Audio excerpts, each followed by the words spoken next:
الحمد لله نحمده ونستعينه ونستغفره ونؤمن به ونتوكل عليه ونعوذ بالله من شرور أنفسنا ومن سيئات أعمالنا من يهده الله فلا مضل له ومن يضلل فلا هادي له ونشهد أن لا إله إلا الله وحده لا شريك له ونشهد أن محمدا عبده ورسوله صلی اللہ تعالی علیہ وعلی آلہ واصحابہ وبارک وسلم تسلیما کثیرا کثیرا اما بعد فاعوذ باللہ من الشیطان الرجیم بسم اللہ الرحمن الرحیم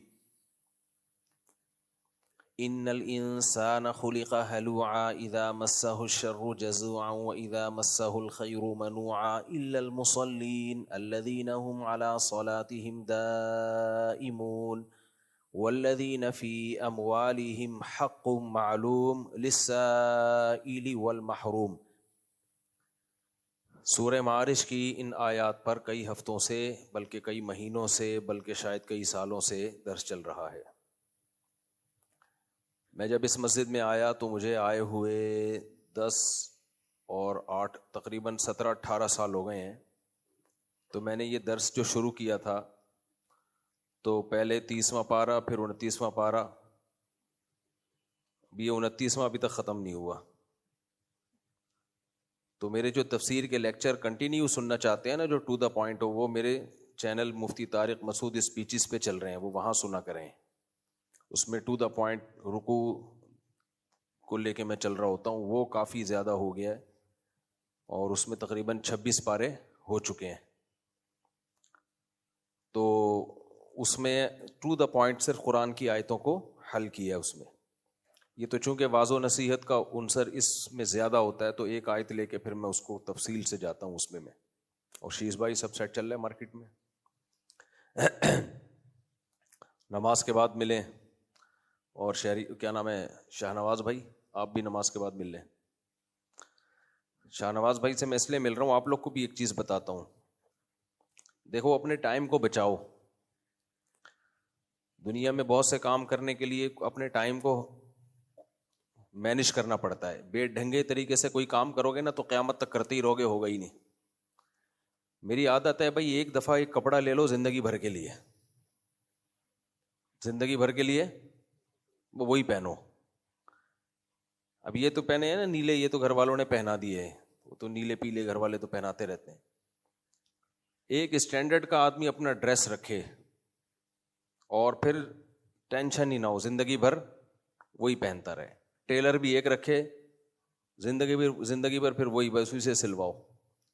راشن کی دکان بھی ایک ہے ہماری، 12 13 15 سال ہو گئے اسی سے راشن آتا ہے۔ تو کیا ہوتا ہے کہ بھائی پھر وہ آپ کا اس سے ایک ریلیشن بھی بن جاتا ہے، پیسے وقت پہ دے دیے نہیں دے دیے، گھر میں راشن جاتا رہے گا۔ ادھار، وہ تو میں ادھار کرتا نہیں، دے ہی دیتا ہوں الحمدللہ۔ لیکن اب یہ ٹینشن سے بچ جاتے آدمی، یہ وہاں سے آئے گا، یہ وہاں سے آئے گا، یہ وہاں سے آئے گا، بھائی یہ تیرا ہیڈیک ہے۔ تو ان سب چیزوں سے انسان کا ٹائم بہت بچ جاتا ہے۔ اچھا، میرے 3 گھر تو بہت عرصے سے ہیں نا، 3 تو بہت پہلے سے ہیں میرے۔ تو میں نے کمپیوٹر بھی تینوں گھروں میں رکھا ہوا تھا اپنے لیپ ٹاپ پہ کام کرنے کے لیے نا، جو اپنا جامعۃ الرشید کا یا جو بھی۔ حالانکہ 2 گھر ساتھ ساتھ ہیں بالکل، ادھر بھی اور ایک اوپر۔ وجہ کیا ہے کہ بھائی اگر وہاں کام کرنا ہے تو پھر ادھر نہ آنا پڑے۔ اب اس پہ خرچہ آدمی کا، اور 2011 میں میری کوئی بہت زیادہ آمدن نہیں تھی، تو لوگ کہہ رہے تھے یار یہ اسراف کر رہے ہو۔ کہ بھائی یہ پیسہ ٹائم بچانے پہ خرچ ہو رہا ہے، ٹائم بچانے پہ پیسے اگر خرچ ہو جائیں تو کوئی بری بات نہیں ہے۔ میں نے جب بھی میں یہ واقعہ بتاتا ہوں نا، ایک صاحب کا واقعہ بتاتا ہوں، دیندار آدمی، کمپیوٹر کی ان کی دکان، شاپ، سافٹ ویئر وغیرہ انسٹال کر کے وہ پیسے لیتے ہیں، سسٹم بیچتے ہیں۔ ان کی شاپ پہ جب بھی جاؤ، کوئی پروگرام انسٹال کروانا ہے، کوئی سافٹ ویئر انسٹال کروانا ہے، نیٹ ہی مرا ہوا چل رہا ہے، 2 گھنٹے لگ رہے ہیں نیٹ۔ ایسا بھائی کیا ونڈو ڈاؤن لوڈ کرنی ہے، 6 گھنٹے لگ رہے ہیں اس میں۔ تو میں ان سے کہتا تھا یار کوئی نیٹ خاندانی قسم کا رکھو، اور وہ جو کیبل ہوتی ہے نا، فائبر کیبل ڈلوا لو، کاپر کی کیبل ڈلوا لو، فائبر کیبل میرا خیال اچھی ہوتی ہے یار، وہ خرچہ بہت ہے۔ او بھائی آپ ادھار لے کے کر لو یہ کام۔ یہ لوگ یہ نہیں دیکھ رہے ہوتے کہ کسٹمر جو ٹوٹ رہے ہیں، اب آپ اگر مہنگا والا نیٹ رکھ لو گے تو آپ ایک کسٹمر کو جو 1 گھنٹے میں نمٹاتے ہو ایسے 4 کسٹمر 1 گھنٹے میں نمٹا دو گے, ریکوری ہو جائے گی. لیکن ہماری قوم کا المیہ یہ ایک ہمارا کامن مسئلہ ہے کہ کھوپڑی استعمال کیے بغیر کام کیا جائے گا. جب بھی کام کیا جائے گا کام کرتے ہیں اور پھر سوچ رہے ہوتے ہیں کہ یہ ٹھیک طریقے سے کیا ہے کہ غلط طریقے سے کیا. کام ہونے کے بعد طلاقوں میں دیکھ لو, آج ہی ایک صاحب آئے 3 طلاقیں دے کے نا اسٹیمپ پیپر پہ انگوٹھے شنگوٹھے لگا کے دے دی, آ کے پوچھ رہے ہیں کہ ہوئی ہے کہ نہیں ہوئی ہے. اور پھر ٹینشن میں بھی آ گئے. میں نے کہا ہو گئی ہے. کہہ رہے ہیں یار میں تو دے تو دی ہے میں نے, لیکن میں نے بھیجی تو نہیں ہے بیگم کو. میں نے کہا جب لکھ لی تو بیگم کو نہ بھیجو تو طلاق ہے, جب لکھ لی تو ہو گئی. انگوٹھا بھی ٹھوپا ہوا ہے اس میں تو ہو گئی نا. کہہ رہے میں نے بھیجی تو ہے ہی نہیں. تو بھائی جب لکھ لی ہے تو ہو گئی, بس بھیجنا ضروری نہیں ہے. اب یہ کام پہلے کر لیتے نا, کیا خیال ہے؟ لکھنے سے پہلے آ جاتے, پوچھ لیتے کہ اس طرح لکھوں گا ہو تو نہیں آئے گی. تو قوم کا المیہ یہ ہے کہ 3 طرح کے لوگ ہوتے ہیں. کچھ ہوتے ہیں کام کرنے سے پہلے سوچتے ہیں کہ کیا کرنا ہے, کیسے کرنا ہے, اس کا رزلٹ کیا نکلے گا, سائڈ افیکٹ کیا ہوں گے, اس کے فائدے کیا ہوں گے. یہ ہیں انگریز لوگ. یہ کون ہے؟ انگریز لوگ ہیں. دوسرا وہ قومیں ہوتی ہیں جو کام کرنے کے بعد سوچتی ہیں کہ یہ کیا ہو گیا. یہ ہیں دیسی لوگ جو دنیا میں انگریزوں کے علاوہ جو دیسی لوگ ہیں نا. تیسرے وہ ہیں جو نہ کام کرنے سے پہلے سوچتے ہیں نہ کام کرنے کے بعد سوچتے ہیں, اور کام کا جب غلط رزلٹ آئے پھر بھی نہیں سوچتے. وہ ہم لوگ ہیں. یعنی وہ غلطی دوبارہ بھی ہم الیکشن میں دیکھ لو نا. ویسے تو الیکشن میں حملہ آنے سے کچھ ہوتا ہے نہیں, وہ تو تکلف کی بات ہے, لیکن پھر بھی اپنی طرف سے تو انسان اچھا ہی سوچتا ہے نا. تو اس لیے یہ جو ہے نا ہر کام میں پہلے سے آدمی سوچے, پھر اس میں گڑبڑ کرے تو وہ سمجھ میں آتا ہے. جیسے آپ نے ایک پلاننگ کر لی, اس کے بعد بھی آپ سے اس پلاننگ پہ عمل نہیں ہو رہا, تو وہ عملی کوتاہی ہے. وہ زیادہ بڑا ایشو نہیں ہے. اس میں غلطی میں آپ کو پتا چلے گا کہ یہ میری غلطی ہے, یہ تو اس کا علاج تو ہے کہ سستی کو ختم کیا جائے. لیکن بہت سے کام چستی کے ساتھ ہو رہے ہوتے ہیں, غلط ہو رہے ہوتے ہیں. ہم نے 10 سال اسکول میں گزارے, میٹرک کیا, آج ہمیں پتا چلتا ہے کہ ہم جس ڈائریکشن میں محنت کرتے تھے نا وہ محنت کی سمت ہی ٹھیک نہیں تھی. رٹے لگا لگا کے فزکس کیمسٹری یاد کرتے تھے, رٹے لگا لگا کے پورے اردو کے مضامین یاد کرتے تھے. کتنی محنت کی ہے. میں تو 9th اور 10th میں نا روڈ پہ نکل جاتا تھا کتاب لے کے رٹے لگانے کے لیے. 2 محلے کے 2-4 لوگوں نے دیکھا, بولا بہت پڑھاکو ہے بھائی, بہت پڑھاکو. میرا ایسا ریپوٹیشن بن گئی تھی, بہت پڑھا. اتنی محنت کی تھی, آپ کی سوچ ہوگی. رٹے لگاتا تھا جا کے میں خوب, لیکن ہمیں کوئی گائیڈ کرنے والا نہیں تھا. بھائی اس سے نمبر تو اچھے آ سکتے, نمبر بھی اچھے نہیں آئے اس طریقے سے. محنت بہت کی, آؤٹ پٹ کو بہت اچھا نہیں آیا. B گریڈ سے پاس ہوا تھا میں, B گریڈ میٹرک میں. اس وقت B گریڈ سے پاس بھی بہت کم لوگ ہوتے تھے. آپ کو ایسے, مجھے پتا ہے آپ جو A سے ہو رہے ہو کس طرح سے ہو رہے ہو, ہمیں پتا ہے. تو میرا یعنی وہ عزت ہوئی تھی کہ B گریڈ آیا بھائی میٹرک میں. لیکن حقیقت یہ ہے کہ جتنی ہم نے محنت کی تھی, جو اللہ نے ٹوٹا پھوٹا ہمیں دماغ دیا تھا, اس میں A+ آنا چاہیے تھا. وجہ کیا تھی کہ ہمیں بتایا ہی نہیں گیا کہ محنت کس سمت میں کرنی ہے. اور اسکولوں میں ایسا ہی کباڑا ہو رہا ہے. بچوں کی جس طرح سے محنت کروائی جا رہی ہے وہ رخ ہی ٹھیک نہیں ہوتا. پھر ہم جب مدرسے میں آئے ہیں نا تو ہمیں پتا چلا ہے بھائی کس طرح سے محنت ہوتی ہے. اس میں محنت کم ہے, آؤٹ پٹ اس کا بہت اچھا ہے. اگر آپ اجازت دیں تو میں تھوڑا سا بتا دوں, تاکہ اگرچہ موضوع سے ہٹ رہا ہوں میں, لیکن یہ بہت زندگی گزارنے کے لیے کچھ بہت اصول ہوتے ہیں اچھے, جو آپ اس میں کیا ہوتا ہے. دیکھو میں ایک مثال دیتا ہوں. ایک بہت بڑا پتھر ہو, آپ نے اس کو لڑکانا ہے. ایک لڑکانے کا طریقہ یہ ہے کہ ای کر کے دھکا لگانا شروع کر دو. آپ سے پورا زور لگا دیا, نہیں ہو رہا, محلے پڑوس کے 10 بندے اور لائے, لڑک ہی نہیں رہا. وہ محنت بہت زیادہ ہے, پسینہ پسینہ ہو جاؤ گے, وہ کمبخت شاید آدھا انچ ہلے. اتنی محنت کے بعد آؤٹ پٹ کیا ہے؟ 0 ہے کہ 0.001 ہوگا. اس کا ایک تمیز سے طریقہ یہ, کسی پڑھے لکھے سے بولو وہ لیور کا استعمال کرو. ایک لمبا سا راڈ لے کر آؤ, لمبی سی قوت کا بازو جس کو لیور کہتے ہیں نا, جتنا بڑا لمبا ہوتا ہے نا اس میں فورس کم ہو جاتی ہے.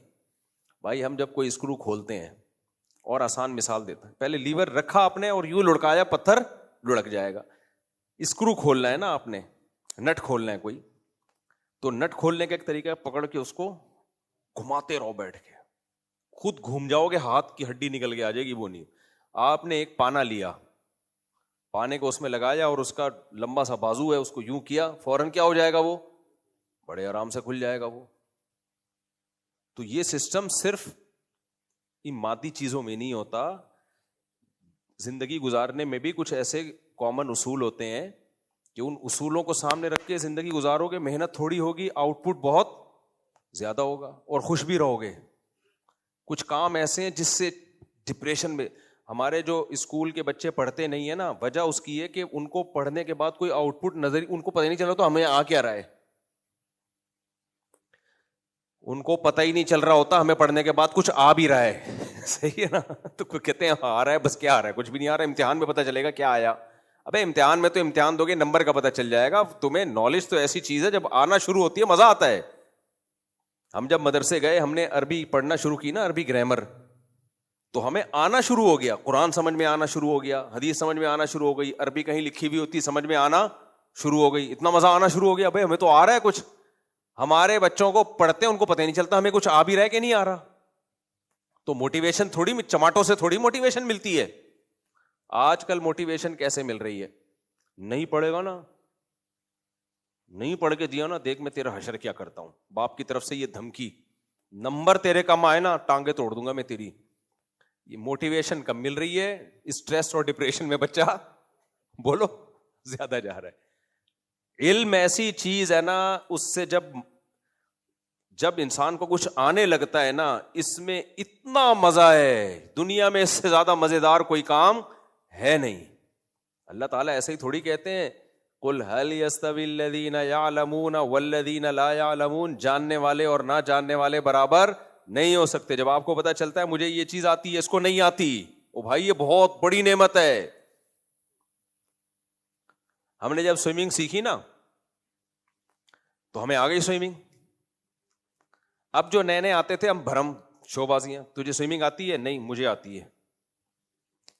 مجھے کیا ہے, بچے تو یہی کر رہے ہوتے ہیں نا. ہمیں یاد ہے سوئمنگ پول میں ایک دفعہ ایک نیا آیا, اس کو نہیں آ رہی تھی, تو ایک ہمارے دوست نے اس کو تھوڑی سی سکھائی, اس نے یوں یوں ہاتھ مارے. اب جب تھوڑا صحیح ہاتھ مارتا کہتے ہیں میں نے بتایا تھا. کس نے بتایا؟ میں نے سکھایا, ہر ایک کو بتا رہے. تو اس سے بہرحال ایک علم ایک ایسی نعمت ہے جس سے انسان کی برتری دوسروں پہ ثابت ہوتی ہے کہ میں یہ جو ہے نا, یہ تکبر تو ٹھیک نہیں ہے, لیکن نالجیبل آدمی جس کے پاس نالج نہ ہو وہ دونوں برابر نہیں ہو سکتے. مجھے یاد ہے جب میں مدرسے سے فارغ ہوا, میں تو بالکل لڑکا سا تھا, بچہ سا تھا, تو اب ہمیں تو بہت کچھ آ گیا تھا, لیکن سوسائٹی میں اس کا ابھی امپلیمنٹ شروع نہیں ہوا تھا, کیونکہ ہم سوسائٹی میں تھے ہی نہیں, مدرسے میں ہی رہتے تھے, مدرسے سے آئے. مجھے یاد ہے ایک دن کیا ہوا, میں بیٹھا ہوا ہوں, ایک صاحب بڑا پیچیدہ مسئلہ وراثت کا لے کے آئے. ان سے وہ حل ہی نہیں ہو رہا, ابا کب مر گئے, فلانا کا یہ ہو گیا, بھائی کا یہ ہو گیا, بہن کا انتقال ہو گیا, فلانا ہو گیا. لائے اب ہمیں آتا تھا تو میں نے وہ مسئلہ ان کا لکھ کے جواب دے دیا, حل کر دیا, پوری کیلکولیشن کی ایسے اتنے. تو انہوں نے کہا یار یہ پوری کیلکولیشن کریں گے تو یہ پوری ڈیوائڈ ہو جائے گی. میں نے کہا آپ خود کر کے دیکھ لو, پڑتال کہتے ہیں نا کہ آخر میں اس کو جمع کرو. اس نے کر کے دیکھا, جواب آیا, اور کہہ رہے یار یہ تو زبردست آپ نے حل کر دیا. وہ بڑا حیران ہوا. تو مجھے یاد ہے وہ ایک بڑی خوبصورت سی ڈائری لایا میرے لیے, کہہ رہے آپ نے اتنا بڑا ہمارا گھر کا وراثت کا مسئلہ حل کر دیا. تو کہتے ہیں میں کہیں بھی مدرسے میں جاؤں یہی جواب آئے گا. میں نے کہا چیلنج ہے, پوری دنیا میں کہیں بھی جاؤ گے اس کے علاوہ کوئی اور جواب نہیں آئے گا, اور اگر کسی نے غلط جواب دیا تو میں بتاؤں گا بھی اس نے فالٹ کہاں کیا ہے.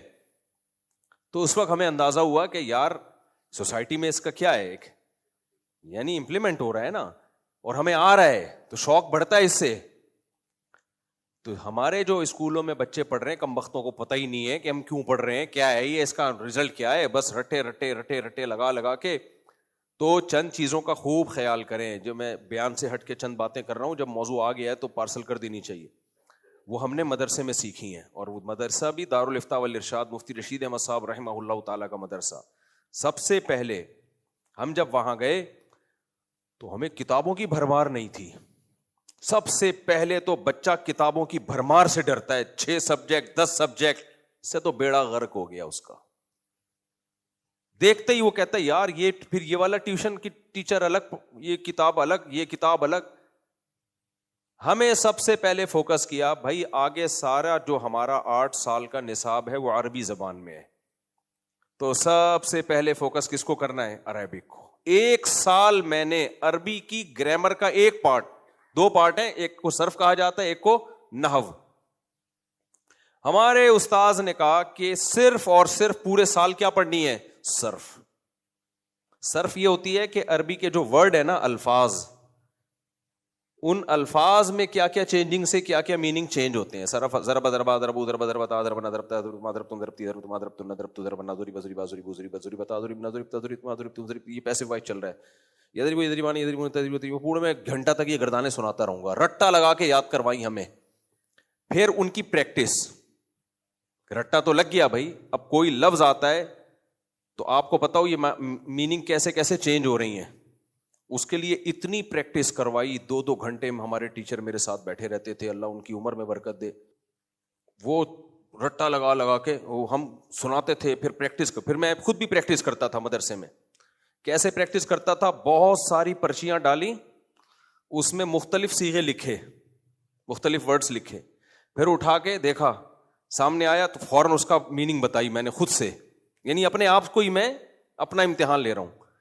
1 سال میں کتنی, حالانکہ اتنی لمبا چوڑا اتنی سی کتاب ہے اس کی, 25-30 صفحے ہوں گے. 25-30 صفحوں کو پورے 1 سال میں فوکس کیا ہے, سمجھ رہے ہیں؟ تو وہ اتنی اچھی طرح کھوپڑی میں بیٹھ گئی پریکٹس کر کر کے, صرف رٹے نہیں, پھر اس کی پریکٹس اتنی کی. مجھے یاد ایک دم ہمارے استاذ نے پوچھا تم کیا پڑھ رہے ہو؟ میں نے کہا صرف پڑھ رہا ہوں. انہوں نے پھر بھی بڑا مشکل صیغہ پوچھا, آپ کو بھی بتاؤں. انہوں نے کہا قلنا کیسے بنا؟ میں نے کہا قلنا اصل میں قولنا تھا, ضربنا کی طرح, جمع مؤنث غائبہ کا صیغہ ہے, تو واو متحرک ما قبل مفتوح ہے, لہذا واو کو الف سے بدل دیا تو قالنا بن گیا. اب التقاء ساکنین ہوا ہے تو 2 ساکن ایک ہی کلمے میں اور پہلا ساکن مد ہے تو اس کو گڑچ کر دیا, حذف کر دیا, قلنا بن گیا.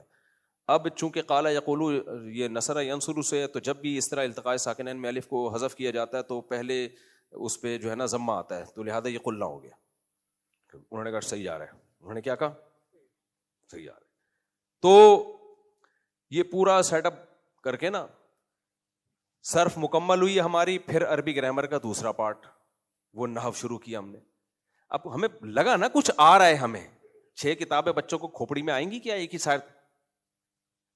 اور اب مدارس میں بھی یہی سیٹ اپ شروع ہو گیا, ایک ساتھ ہی ساری چیزیں پڑھا رہے ہیں بچوں کو. وہ اسکولوں کو کاپی کر رہے ہیں ہم لوگ. جو ہمارے اکابر کا صدیوں سے طریقہ تھا وہ چھوڑ رہے ہیں. پھر نحو ہم نے پڑھی, نحو میں ہوتے ہیں پورے سینٹینس, اس کو یاد بھی کر رہے ہیں, پریکٹس بھی کر رہے ہیں. پھر اتنی پریکٹس اس کی, اتنی پریکٹس کروائی, اتنی پریکٹس. وہ مکمل ہونے کے بعد پھر کتابوں پہ جب آئے ہیں نا تو بھی وہ پریکٹس چلتی رہی ہے.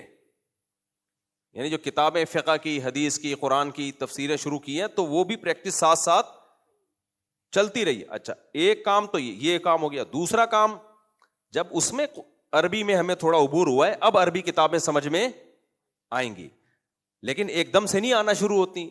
تو جب عربی کی کتابوں میں اب 6 قسم کی کتابیں, عربی ادب, فقہ, حدیث, قرآن اور اصول فقہ, یہ 5 قسم کے ٹاپک یہ شروع ہوئے. ان کی آسان کتابیں, لیکن بہت اہم بات ہے, اب اس کو سمجھو.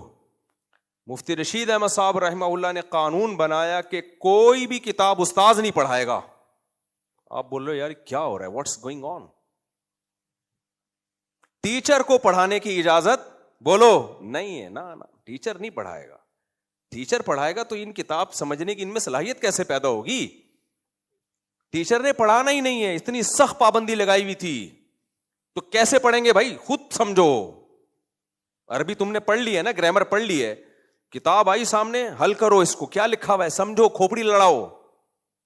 تو ہم مغرب کے بعد بیٹھ جایا کرتے تھے, جو کل سبق ہوگا نا اس کو آج سمجھیں. تو ہم تو پریشان ہوتے تھے, بھائی ہمیں تو سمجھ میں نہیں آ رہا. انہوں نے کہا کرنا یہ ہے کہ جتنا خود سے سمجھ میں آ جائے, 2 لائنوں میں سے ایک لفظ تو آئے گا نا سمجھ میں, جتنا زور لگا کے جتنا خود سے سمجھ میں آ جائے وہ آ گیا. جو نہیں آ رہا نا, پورا زور لگا لیا, وہ ٹیچر سے پوچھ لینا کل. تو 1 لائن 2 لائن ہوگی نا, کیا خیال ہے پہلے دن کتنا سبق ہوگا؟ تو ہمیں یاد ہے ہمارے ٹیچر آئے, ہاں بھائی ہم نے عبارت پہلے رات کو سمجھے اس کو, اچھا زبر زیر پیش نہیں لگے ہوئے عبارت پہ, تو آپ نے گرامر پڑھ لی, اب آپ کو اجازت نہیں ہے. اردو کتابیں اس کی شرح میں ترجمے دیکھنے پر پابندی تھی, آج کل طلبہ یہ بھی کر رہے ہیں مدارس کے, عربی کتابیں ہیں اردو میں ترجمے چھپے ہوئے ہیں, وہ سامنے رکھا ہوا ہوتا ہے. تو بھائی علوم تو عربی میں, آپ کو عربی آپ کو آئے بغیر جب علم آتا ہے تو وہی حشر ہوتا ہے جو انجینئر علی مرزا کا حشر ہوا ہے. جب ترجموں کے ساتھ آپ میڈیکل سائنس کی کتابیں پڑھو گے, اصل وہ نہیں پڑھو گے تو کیا حشر ہوگا آپ کا. تو یہی ہے کہ حدیث کا ترجمہ آپ غلط کر رہے ہوتے ہو, آپ کو یہ نہیں پتا ہوتا یہ ترجمہ بھی ٹھیک ہے کہ نہیں ہے. قرآن کی آیتوں کے غلط ترجمے, جو خلا میں غلط ترجمے کیے ہیں, یہ اس لیے تو کیے ہیں آتی اس کے, تو بھائی ایک سال 2 سال محنت کرنی پڑتی ہے عربی سیکھنے کے لیے, اور اتنا ٹائم کون لگائے گا آج کل. تو اب کیا ہے کہ اب سمجھو, اب کیا ہے کہ بھائی اب آپ نے یہ خود پڑھنی ہے, استاذ کو آپ بتاؤ گے, استاذ کا کام ہے صرف یہ چیک کرنا کہ صحیح کہہ رہے ہیں کہ غلط. تو اب ہمیں پہلے دن تو بڑا مشکل لگا, کیونکہ گرامر پڑھتے ہی آپ تھڑ کتابیں تھوڑی پڑھنا شروع کر دیتے ہو, کتابوں کی پریکٹس تو الگ ہوتی ہے. اب 5 قسم کے ٹاپک ہمارے پہلے, یعنی جب صرف نحو مکمل ہوئی ہے تو 5 ٹاپک شروع ہو گئے. ایک قرآن کا تفسیر, نمبر 2 حدیث, نمبر 3 فقہ, نمبر 4 اصول فقہ. اصول فقہ الگ چیز ہے, فقہ الگ چیز ہے. اصول فقہ بھی آج کل کے یہ لوگوں نے پڑھا نہیں ہوتا. اصول فقہ کہتے ہیں وہ کون سے اصول ہیں کہ جن کو سامنے رکھ کر مجتہدین نے قرآن و حدیث سے مسائل نکالے ہیں, ان کے بھی اصول اور ضابطے ہیں. ایسے نہیں کہ بخاری میں حدیث آ گئی تو فوراً فتویٰ دینا, نا نا نا نا نا. خبر متواتر کیا ہوتی ہے, خبر واحد کیا ہوتی ہے, جب دونوں میں ٹکراؤ ہوگا تو کس کو ترجیح دی جائے گی, پورے اصول ہیں یہ سب عربی میں. تو اب کیا کیا, یہ بچوں کو اس اسٹائل سے پڑھاؤ, دیکھو ویسے سائنٹسٹ پیدا ہوں گے تم بھول جاؤ گے, ایسے بڑے بڑے محقق پیدا ہوں گے. تو اس میں شروع میں ٹائم زیادہ لگے گا, آخر میں اسپیڈ بہت تیز ہو جائے گی. ہم جو چلا رہے ہوتے ہیں شروع سے ہی اسپیڈ تیز رکھتے ہیں اور آخر میں نتیجے تک پہنچ ہی نہیں پاتا, وہ دھکے وہ بے ساکیوں سے ہی چلتا ہے ساری زندگی. تو اب کیا ہمیں تو اب بڑی مشکل لگ رہی ہے. انہوں نے بولا کوئی بات نہیں, جتنا کر سکتے ہو کرو. تو 5-6 کتابیں جو بھی ٹاپک تھے, کتابوں کی بھرمار نہیں تھی. جو ٹاپک ہے بھائی یہ 5 چیزوں میں, عالم کا مطلب ہوتا ہے 5 چیزوں میں, عربی ادب اور قرآن, حدیث, فقہ اور اصول فقہ. ان 5 چیزوں میں جس کو مہارت ہو جائے اس کو عالم کہا جاتا ہے. اس کو کیا کہا جاتا ہے, عالم. تو اب کیا ہوا ہے جی, ہم نے شروع کر دیا. ہمیں تو پہلے دن وہ عربی ادب کی کتاب آئی, سمجھ میں نہیں آ رہا کیا ہے, تھوڑا سا زور لگایا, آدھا پونا گھنٹہ 1 گھنٹہ مغرب سے مطالعے کے لیے بیٹھتے تھے عشاء تک. عشاء کے بعد نماز ہوتی, عشاء میں نماز ہوتی, اس کے بعد بلکہ نماز سے پہلے کھانا ہوتا تھا. عشاء کی نماز تھوڑا دیر سے ہوتی تھی, تو نماز سے پہلے کھانا کھایا, نماز پڑھی, تھوڑا کھانا وانا ہلکا ہو جاتا تھا اس میں, تسلی سے نماز کے بعد پھر بیٹھ جاتے تھے. رات 11-12 بجے تک مطالعہ چلتا تھا اگلے دن کے لیے, اور ایسا ماحول ہوتا تھا خاموشی کا, سارے بیٹھ کے اسٹڈی کر رہے ہوتے تھے. تو اگلے دن پھر صبح فجر کے بعد تقریباً آدھے پونے گھنٹے بعد کلاسز شروع ہو جاتی تھی. تو اب دیکھو کیسا بہترین سیٹ اپ, رات کو آپ نے اسٹڈی کی, مطالعہ کیا, اگلے دن صبح استاذ کے سامنے بے شک 2 لائنیں پڑھی آپ نے. تو یہ کنٹینیو جب چلتا ہے نا, 1-2 مہینے کے بعد آپ کو خود کتاب سمجھ میں آنا شروع, ٹیچر کی ضرورت ہی نہیں رہتی آپ کو. آپ کے اندر آہستہ آہستہ صلاحیت بڑھتی ہے, عربی ادب میں بھی, اصول فقہ میں بھی, فقہ میں بھی آہستہ آہستہ صلاحیت بڑھتی ہے. وہ کتاب جس کو آپ اتنا مشکل سمجھ رہے تھے, سال کے آخر میں حلوہ ہو جاتی ہے. 6 صفحے آپ پڑھ رہے ہوتے ہو. تو پھر کیا ہوتا تھا, فجر کے بعد اس طرح سے ہم نے استاذ کے سامنے لیکچر ڈیلیور کیا, استاذ نے سنا, جو چیز کوئی غلطی ہے وہ بتا دی, جو سمجھ میں نہیں آئی وہ ایکسپلین کر دی. پھر کیا ہوا جی, 11:30 11:15 بجے تک ہم کلاسز کے بعد حضرت مفتی رشید احمد صاحب کی مجلس ہوتی تھی, آدھا پونا گھنٹہ. اس کے بعد کھانا ہوا, ظہر کی نماز پڑھی, لمبے ہو گئے, بلکہ نہیں سوری, ظہر سے پہلے کھانے کے بعد کیا کر لیا ہم نے, کیلولا, دماغ فریش ہو جاتا تھا. 1 گھنٹہ سو کے ہم اٹھتے تھے, نماز پڑھتے تھے, اس میں فریش ہو جاتے. جن کو سٹا لگانے کی عادت ہے, چائے, مجھے عادت تھی, چرسیوں کے ہوٹل میں چپڑ میں جاتا تھا, کڑک سی چائے, گندے اللہ معاف فرمائے وہ چرسی ورسی بیٹھے ہوتے تھے, لیکن مجبوری تھی ہماری, وہ چائے کا ذائقہ اب تک کبھی آیا ہے نہیں. تو چوری چھپے جا کے چائے پینے کا الگ ہی مزہ ہے. خیر, وہ چائے پی کے آتے, دماغ فریش. اب کیا کرنا ہے, اب ظہر سے عصر تک جو ہمارے پاس, ایک تو فریش ہو چکے ہوتے تھے نا, نیند بھی پوری ہو گئی, چائے بھی پی لی, دماغ کیا ہو گیا, بالکل تر و تازہ. آج کل یہ کیلولا ہی نہیں ہے. صبح سے گدھے کی طرح شروع ہوگا, یونیورسٹی میں جائے گا, 4 بجے آ رہا ہوگا بوکھلایا ہوا, کیا کس طرح آ رہا ہوگا؟ بوکھلایا ہوا آ رہا ہوگا. ہمارے چہرے ایسے فریش ہو جاتے تھے نا, ظہر میں کھانے کے بعد 1 گھنٹہ سونے کے بعد اٹھتے تھے, پھر نماز کی اپنی ایک رونق ہے, ایسے فریش ہو جاتے تھے بالکل تر و تازہ. ظہر کے بعد پھر ہم یہ کرتے تھے کہ جو دن میں پڑھا ہے نا اس کو ریوائز کرنا. ریوائز کرنے کا طریقہ ہے 4-4 5-5 کی جوڑیاں بنا لی, یعنی جو چیزیں پڑھی ہیں نا اس کو اپنی زبان سے ہم نے رٹا وٹا نہیں ہے, دوہرانا ہے کہ یہ کیا ہے, اس میں کیا کہا گیا ہے, کیا نہیں کہا گیا وغیرہ وغیرہ. اس سے وہ اور اچھی طرح سے دماغ کھوپڑی شریف میں بیٹھ جاتا تھا. وہ عصر کے بعد پھر جو ہے چھٹی ہوتی تھی, حضرت کا بیان ہوتا تھا, اکثر ہم حضرت کا بیان سنتے, آدھا پونا گھنٹہ گھومے پھرے, وہ ایک اسٹیشن تھا وہاں بیٹھ جاتے تھے, کبھی جا کے ٹرین گزری ذرا ٹھنڈی رکھتے تھے, وہ ہو جاتی تھی نا لوکل ٹرینیں, خیر وہ بند ہو گئی تھی, اسی دور میں بند ہوئی تھی. خیر تو پھر یہ مغرب کے بعد پھر یہ سیٹ اپ شروع. تو اتنا بہترین اسٹائل تھا, اتنا بہترین, اور سکون کا حساب کتاب تھا. مجھے یاد ایک دفعہ میرے بڑے بھائی آئے ملنے کے لیے ہم سے, مغرب کے بعد آئے تو سب مطالعے میں مشغول ہیں, چند گھنٹے بیٹھے, انہوں نے کہا یار میں نے زندگی میں ایسا سکون کہیں دیکھا نہیں ہے, اتنا سکون شانتی کا ماحول جو ہے نا کہیں نہیں دیکھا. ہماری یونیورسٹیوں کا ہے یہ ماحول, پڑھائی کا عجیب سکون والا ماحول ہوتا ہے, اس میں طلبہ تہجد بھی پڑھتے تھے, کچھ فجر سے پہلے مطالعہ شروع کر دیتے تھے. تو یونیورسٹیوں کے میں تو پھر جب باہر نکلا ہوں نا تو میں نے جب دیکھا ہے کہ لڑکوں کے چہروں پہ بوکھلاہٹ, نیندیں ہی پوری نہیں ہو رہی, سو رہے ہیں تو پوستیوں کی طرح سوتے چلے جا رہے ہیں, 12 بجے اٹھ رہے ہیں سو کے, 2-2 3-3 بجے تک. ابے تو کیا پڑھے گا؟ پھر کلاس میں جا کے بیٹھے ہوئے, سارا زور ٹیچر ہی پڑھا رہا ہے, تو آپ کی تھوڑی صلاحیت پیدا ہوگی, سننے سے سب کچھ تھوڑی آتا ہے, بولنے سے آتا ہے. تو پھر رات کو دوبارہ اس کا مطالعہ کیا. پھر امتحان سے 1 ہفتہ پہلے اسباق بند ہو جاتے تھے, بھائی اب آپ نے پورے سال جو پڑھا ہے اس کی صرف تیاری کرنی ہے. اس تیاری کا کیا طریقہ ہے وہ بھی آپ کو بتا دوں, نہیں آئی میرا خیال ہے بات.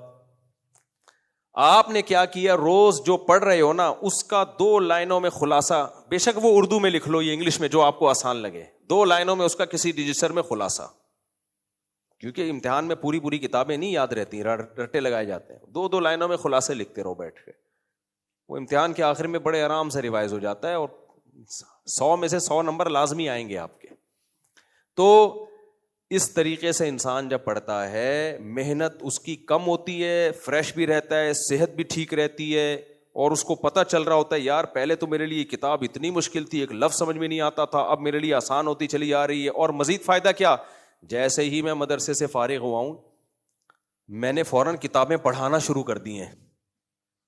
یعنی یہ جو میتھڈ آف لرننگ ہے نا یہ والا, اس میں ٹیچنگ کی صلاحیت پیدا ہوتی ہے آپ کے اندر, سمجھ رہے ہیں کہ نہیں سمجھ رہے. پھر میں نے مدرسے میں وہ کتابیں بھی پڑھائی ہیں جو میں نے کبھی دیکھی بھی نہیں تھی.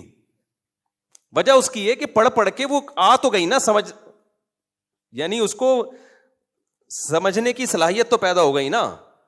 تو اب کتاب سمجھنے کی صلاحیت پیدا ہو گئی ہے, اب آپ وہ کتاب بھی پڑھا سکتے ہو جو آپ کو نہیں آتی, تو کوئی بات نہیں, رات کو مطالعہ کرو, اس کا اسٹڈی کرو, سمجھو, آپ پڑھا دو جا کے. تو میں نے ایسی بعض مشکل کتابیں مدرسے میں پڑھائی ہیں جو میں نے پڑھی بھی نہیں ہے. تو مجھے جب دی گئی تو انہوں نے کہا یہ کتاب پڑھی ہے آپ نے, میں نے کہا نہیں, کہ پڑھا سکتے ہیں, میں نے کہا مطالعہ کر کے پڑھا لوں گا. تو رات کو میں اسٹڈی کرتا تھا, مطالعہ کرتا تھا, سمجھ میں آ جاتی, صبح جا کے پڑھا دیتا تھا. تو مطالعہ کر کے تو آ جائے گی سمجھ میں. لیکن طلبہ کی جو آج کل حالت چل رہی ہے, کتاب مطالعہ کر کے اسٹڈی کر کے سمجھ میں آتی نہیں ہے, کہتے پتہ نہیں کیا لکھا ہوا ہے, وہی آئے گا وہی پرانے ٹیچر بیٹھ کے گھنٹہ سمجھائیں گے بیٹھ کے. تو یہ جو بیڑا غرق, یہ جو ہمارا سسٹم اسکولوں میں چل رہا ہے, اس میں محققین پیدا نہیں ہوں گے. اگر کوئی ڈاکٹر عبد القدیر خان جیسے لوگ پیدا ہو رہے ہیں تو آپ ان کی ہسٹری دیکھیں, انہوں نے اسی اسٹائل میں پڑھا ہے, خود سے پڑھا ہے انہوں نے, اسکول کی محنت نہیں ہے. اور بڑے بڑے اسکولوں سے کبھی دھوکے میں نہ آؤ. یہ جو لوگ کہتے ہیں فلاں اسکول کا رزلٹ ہمیشہ ایسا ہے کہ ٹاپ 10 یہیں سے پیدا ہوتے ہیں, بھائی جان یہ اسکول کا بالکل کمال نہیں ہے. وہ کمبخت امتحان کے وقت لیتے ہی ان بچوں کو ہیں جو ایکسٹرا آرڈینری ذہین ہوتے ہیں یا پہلے سے ان کی بڑی اچھی پوزیشنیں ہوتی ہیں. وہ ساری کریم لے کے ان کی پھر اپنی محنت ہوتی ہے اور اپنے کھاتے میں ڈال دیتے ہیں. اور گورنمنٹ کے سارے تھکے ہوئے لوگ کہاں جا رہے ہوتے ہیں. حالانکہ بعض گورنمنٹ اسکولوں کے ٹیچر بھی بڑے قابل ہوتے ہیں, لیکن وہ کہتے ہیں آؤٹ پٹ نکل ہی نہیں سکتا.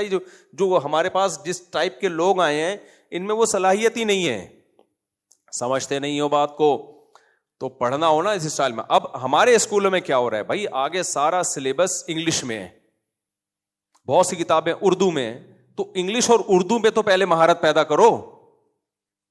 وہ ہوتی نہیں ہے, بچہ ایسا بوکھلا جاتا ہے کہ اس سمجھ میں ہی نہیں آ رہا ہوتا یار یہ کیا ہے.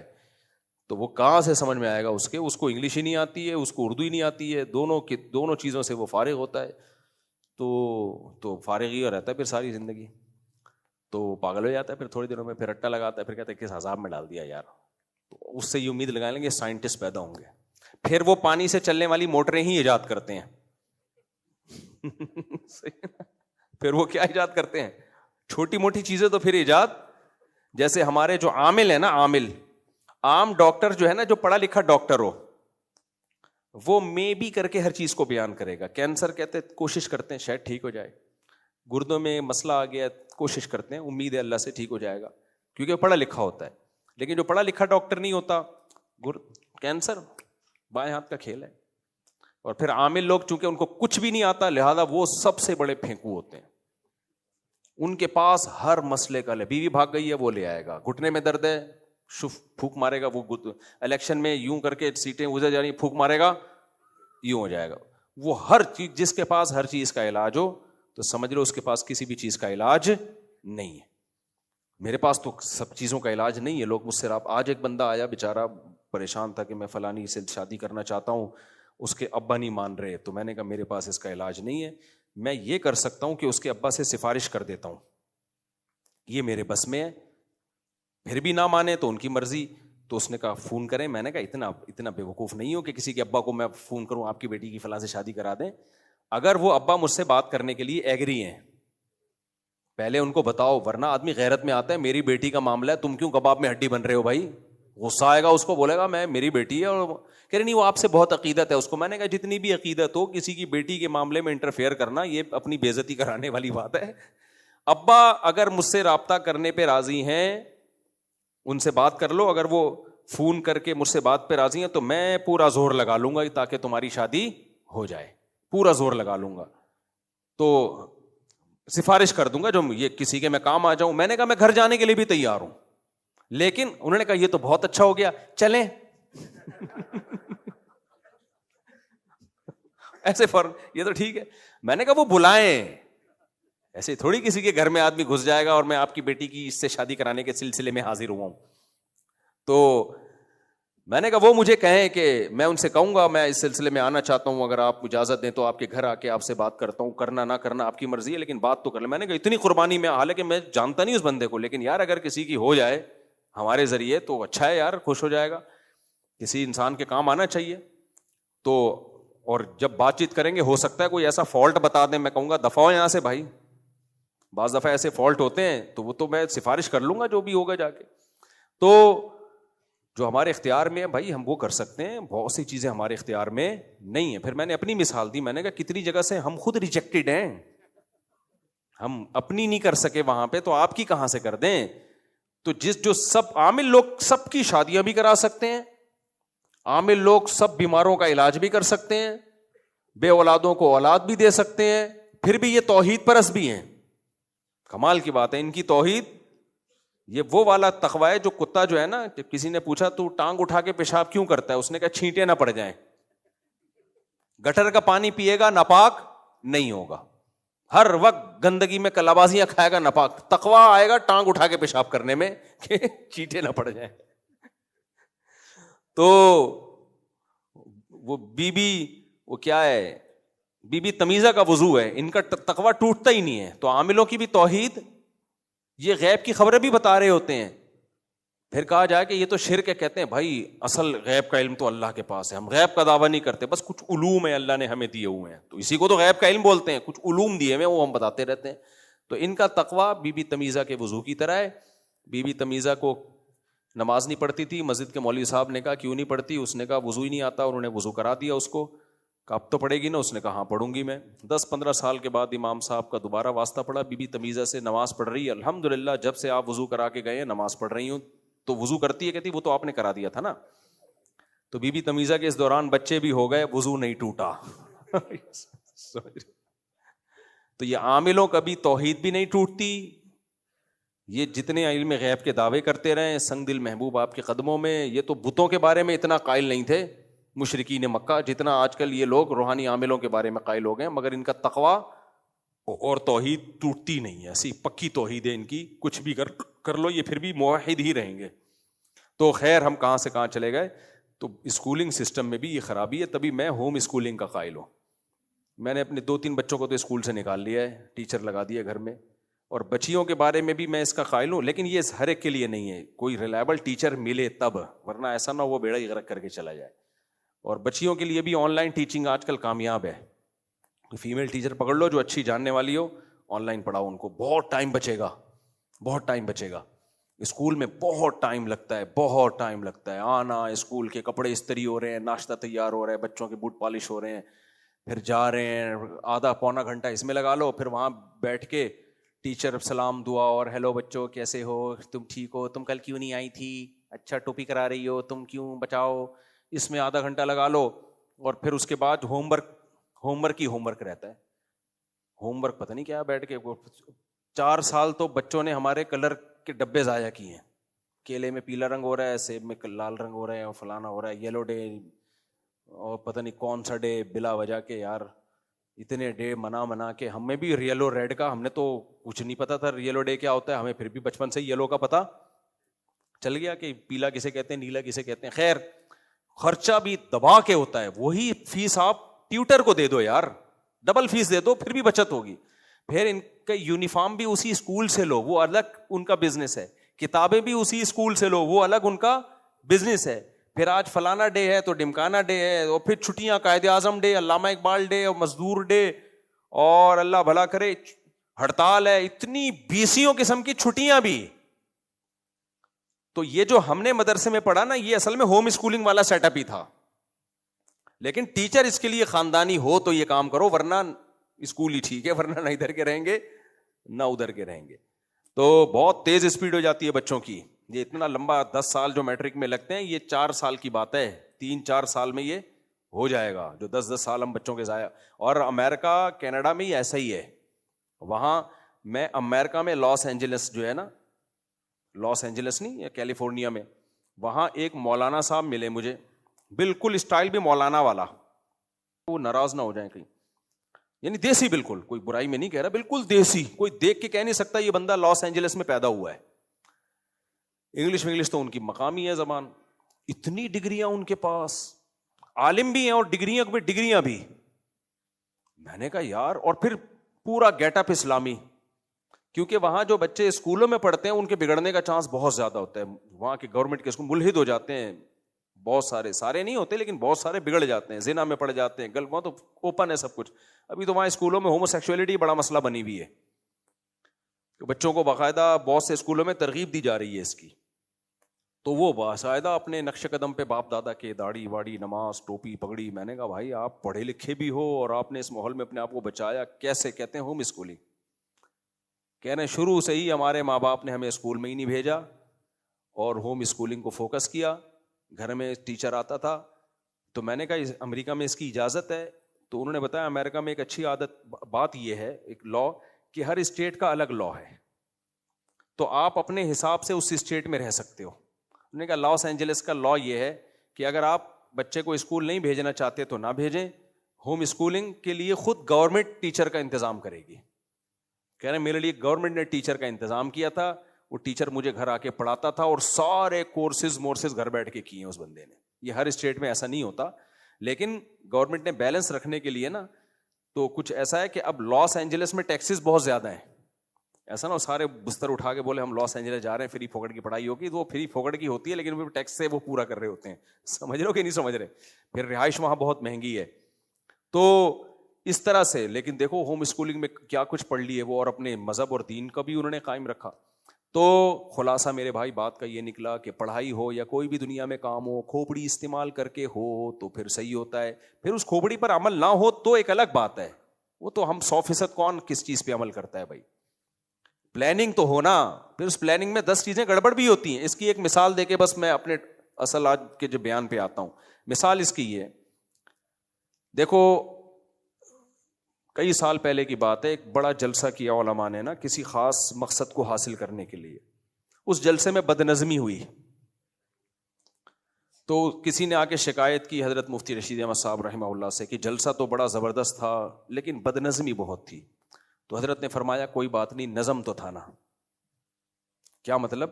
بدنظمی بھی نظم کی ایک قسم ہے، یعنی کام تو ہو گیا نا، بھونڈے طریقے سے ہو گیا. سمجھ رہے ہیں کہ نہیں سمجھ رہے؟ تو بھونڈے طریقے سے ہو گیا لیکن کام جو جلسے کا جو اصل ہدف تھا، جو ٹارگٹ تھا، وہ تو پورا ہو گیا نا. تو ہم جب کوئی پلاننگ کر کے کام کرتے ہیں، کام میں ڈنڈی مار لیتا ہے انسان. اس کی مثال ایسے، آپ نے پلاننگ کی کہ میں نے پشاور جانا ہے، بغیر پلاننگ کے بوریا بستر لے کے نکل گئے گھر سے پشاور کی طرف رخ کر کے، کئی مہینے لگ جائیں گے، شاید پشاور نہیں پہنچ پاؤ گے آپ. کیا خیال ہے؟ کیونکہ پلاننگ کے بغیر منہ اٹھا کے جا رہے ہو. کوئی رکشا آیا، کبھی اس میں بیٹھ گئے، WR میں بیٹھ گئے، جو بھی ادھر کو جانے والی چیز ہے اس میں لٹک گئے. صحیح ہے نا؟ اس طرح سوراب گڑھ پہنچے تو دیکھا ایک بس ادھر حیدرآباد کی طرف جا رہی، پیچھے وہاں لٹک گئے. تو پہنچ تو ایک نہ ایک دن جاؤ گے اور یہ بھی ممکن ہے راستے میں ہی بڑھ جائے پروگرام آپ کا. لیکن پلاننگ کی آپ نے اپنی جیب دیکھی، یار جہاز کا ٹکٹ افورڈ کر سکتا ہوں تو جہاز، ٹرین کا تو ٹرین. تو اب اس میں عین ممکن ہے کہ آپ ٹرین راستے میں خراب ہو جائے یا آپ ٹائم پہ پہنچ نہیں پائے، وہ ٹرین نکل گئی، اگلی ٹرین سے جانا پڑ گیا. تو سستی کی وجہ سے، کم ہمتی کی وجہ سے کچھ نقصان تو ہوگا، لیکن وہ نقصان نہیں ہوگا جو پلاننگ نہ ہونے کی وجہ سے ہوتا ہے.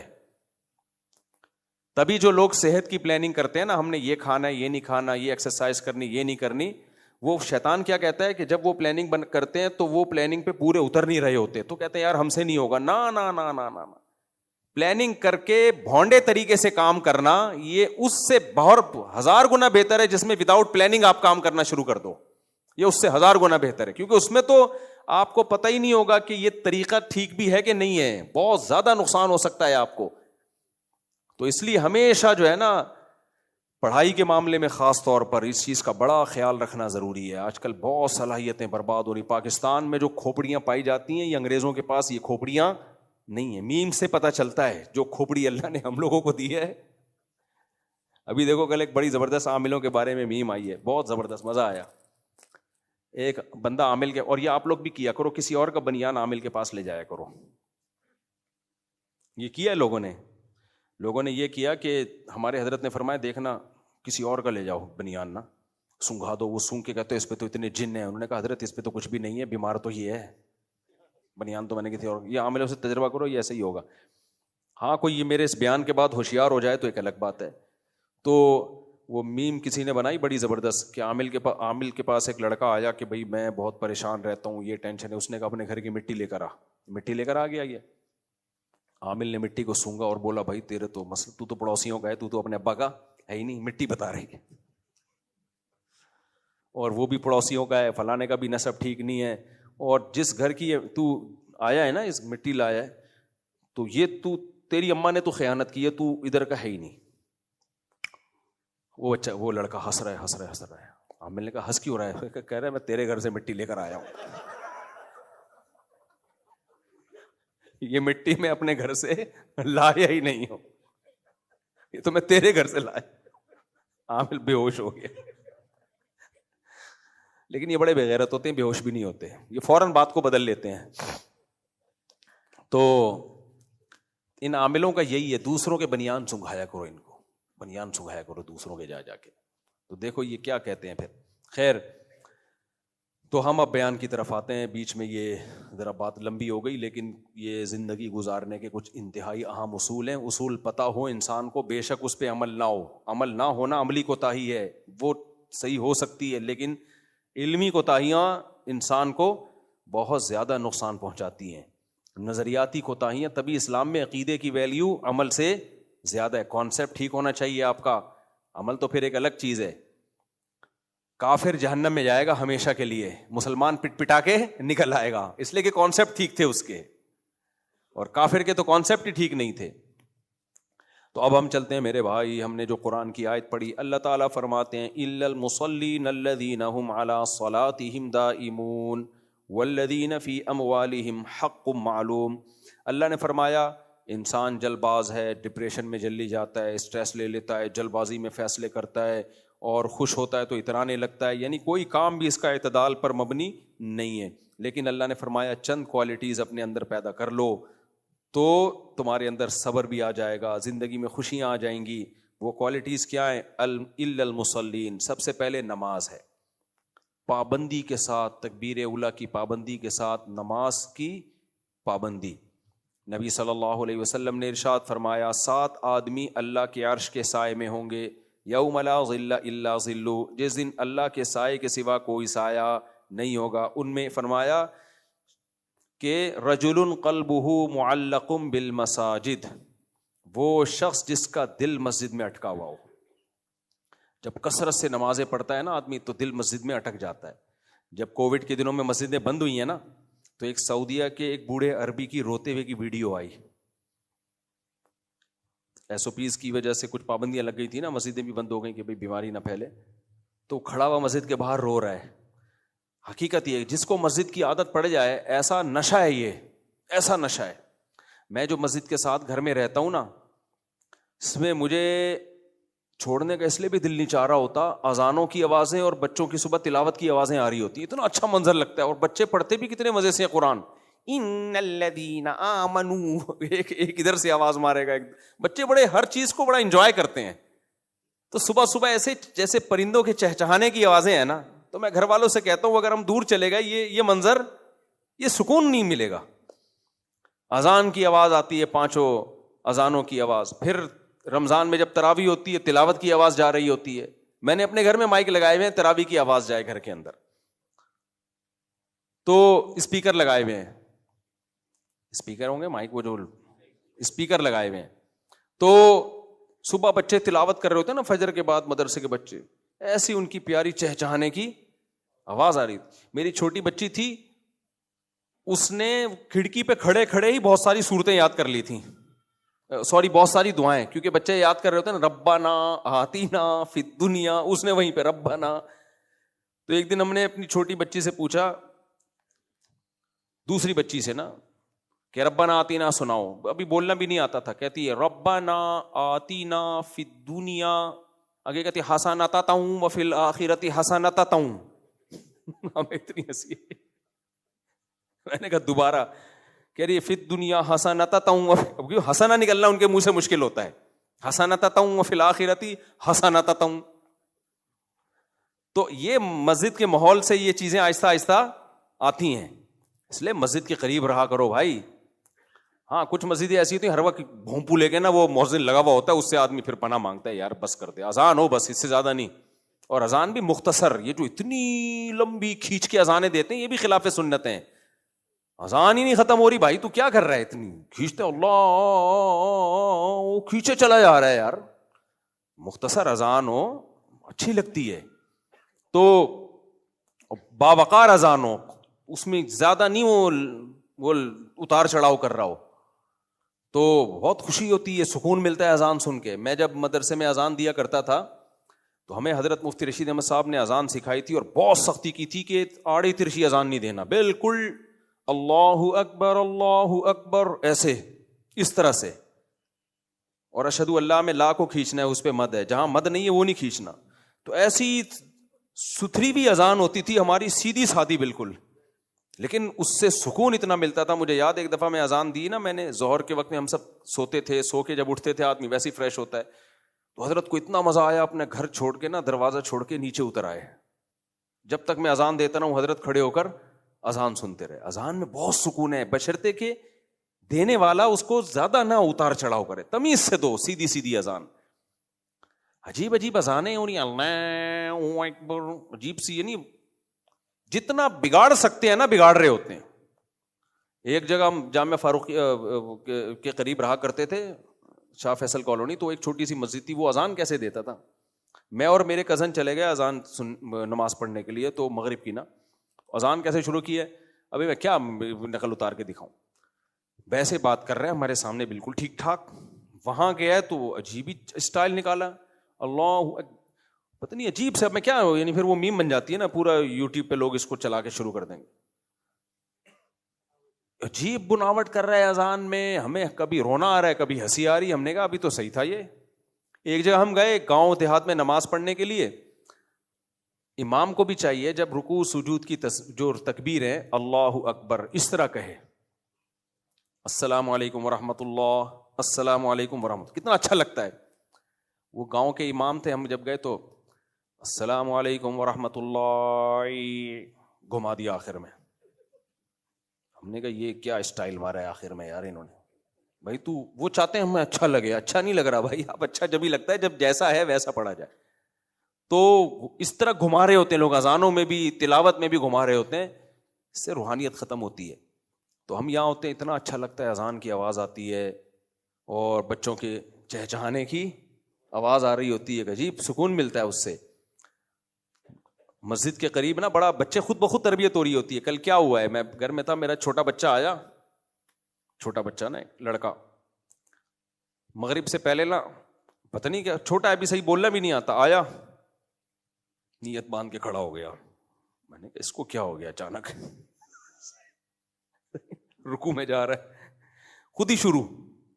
کتنا کہ سکون ملتا ہے بچوں کو اس حرکت میں دیکھ کے انسان. یار چلو, میں نے کہا یہ آٹو پہ ہے میرا خیال ہے, یہ کیا ہے آٹو پہ آیا, نہ سلام نہ دعا, ایک دم نیت باندھ کے. گھر میں آپ نماز پڑھو, نبی صلی اللہ علیہ وسلم نے فرمایا گھر میں ایک کمرہ نماز کے لیے خاص کر دو, صاف. میں نے جب جاتا ہوں بعض مالداروں کے بڑے بڑے گھر ہیں, انہوں نے ایک کمرہ نماز کے لیے بنایا ہوا, تو بڑا خوبصورت بنایا ہوا ہوتا ہے, وہ اس میں خوشبو جل رہی ہوتی ہے, بہت اچھا لگتا ہے, اس میں سکون بھی ملتا ہے نماز پڑھ کے.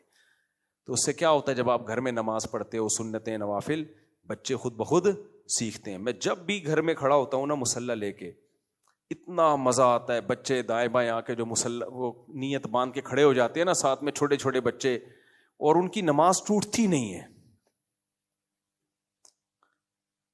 ایک میری بچی نے اسکارف لیا تو دوسرے نے کپڑے نہیں پہنے ہوئے تھے, کوئی پیمپر ویمپر چینج ہو رہا تھا اس کا, اسکارف لے کے کھڑا ہو گیا, حالانکہ وہ لڑکا ہے, نیچے سے پورا فارغ ہوا ہے اور اوپر سے اسکارف.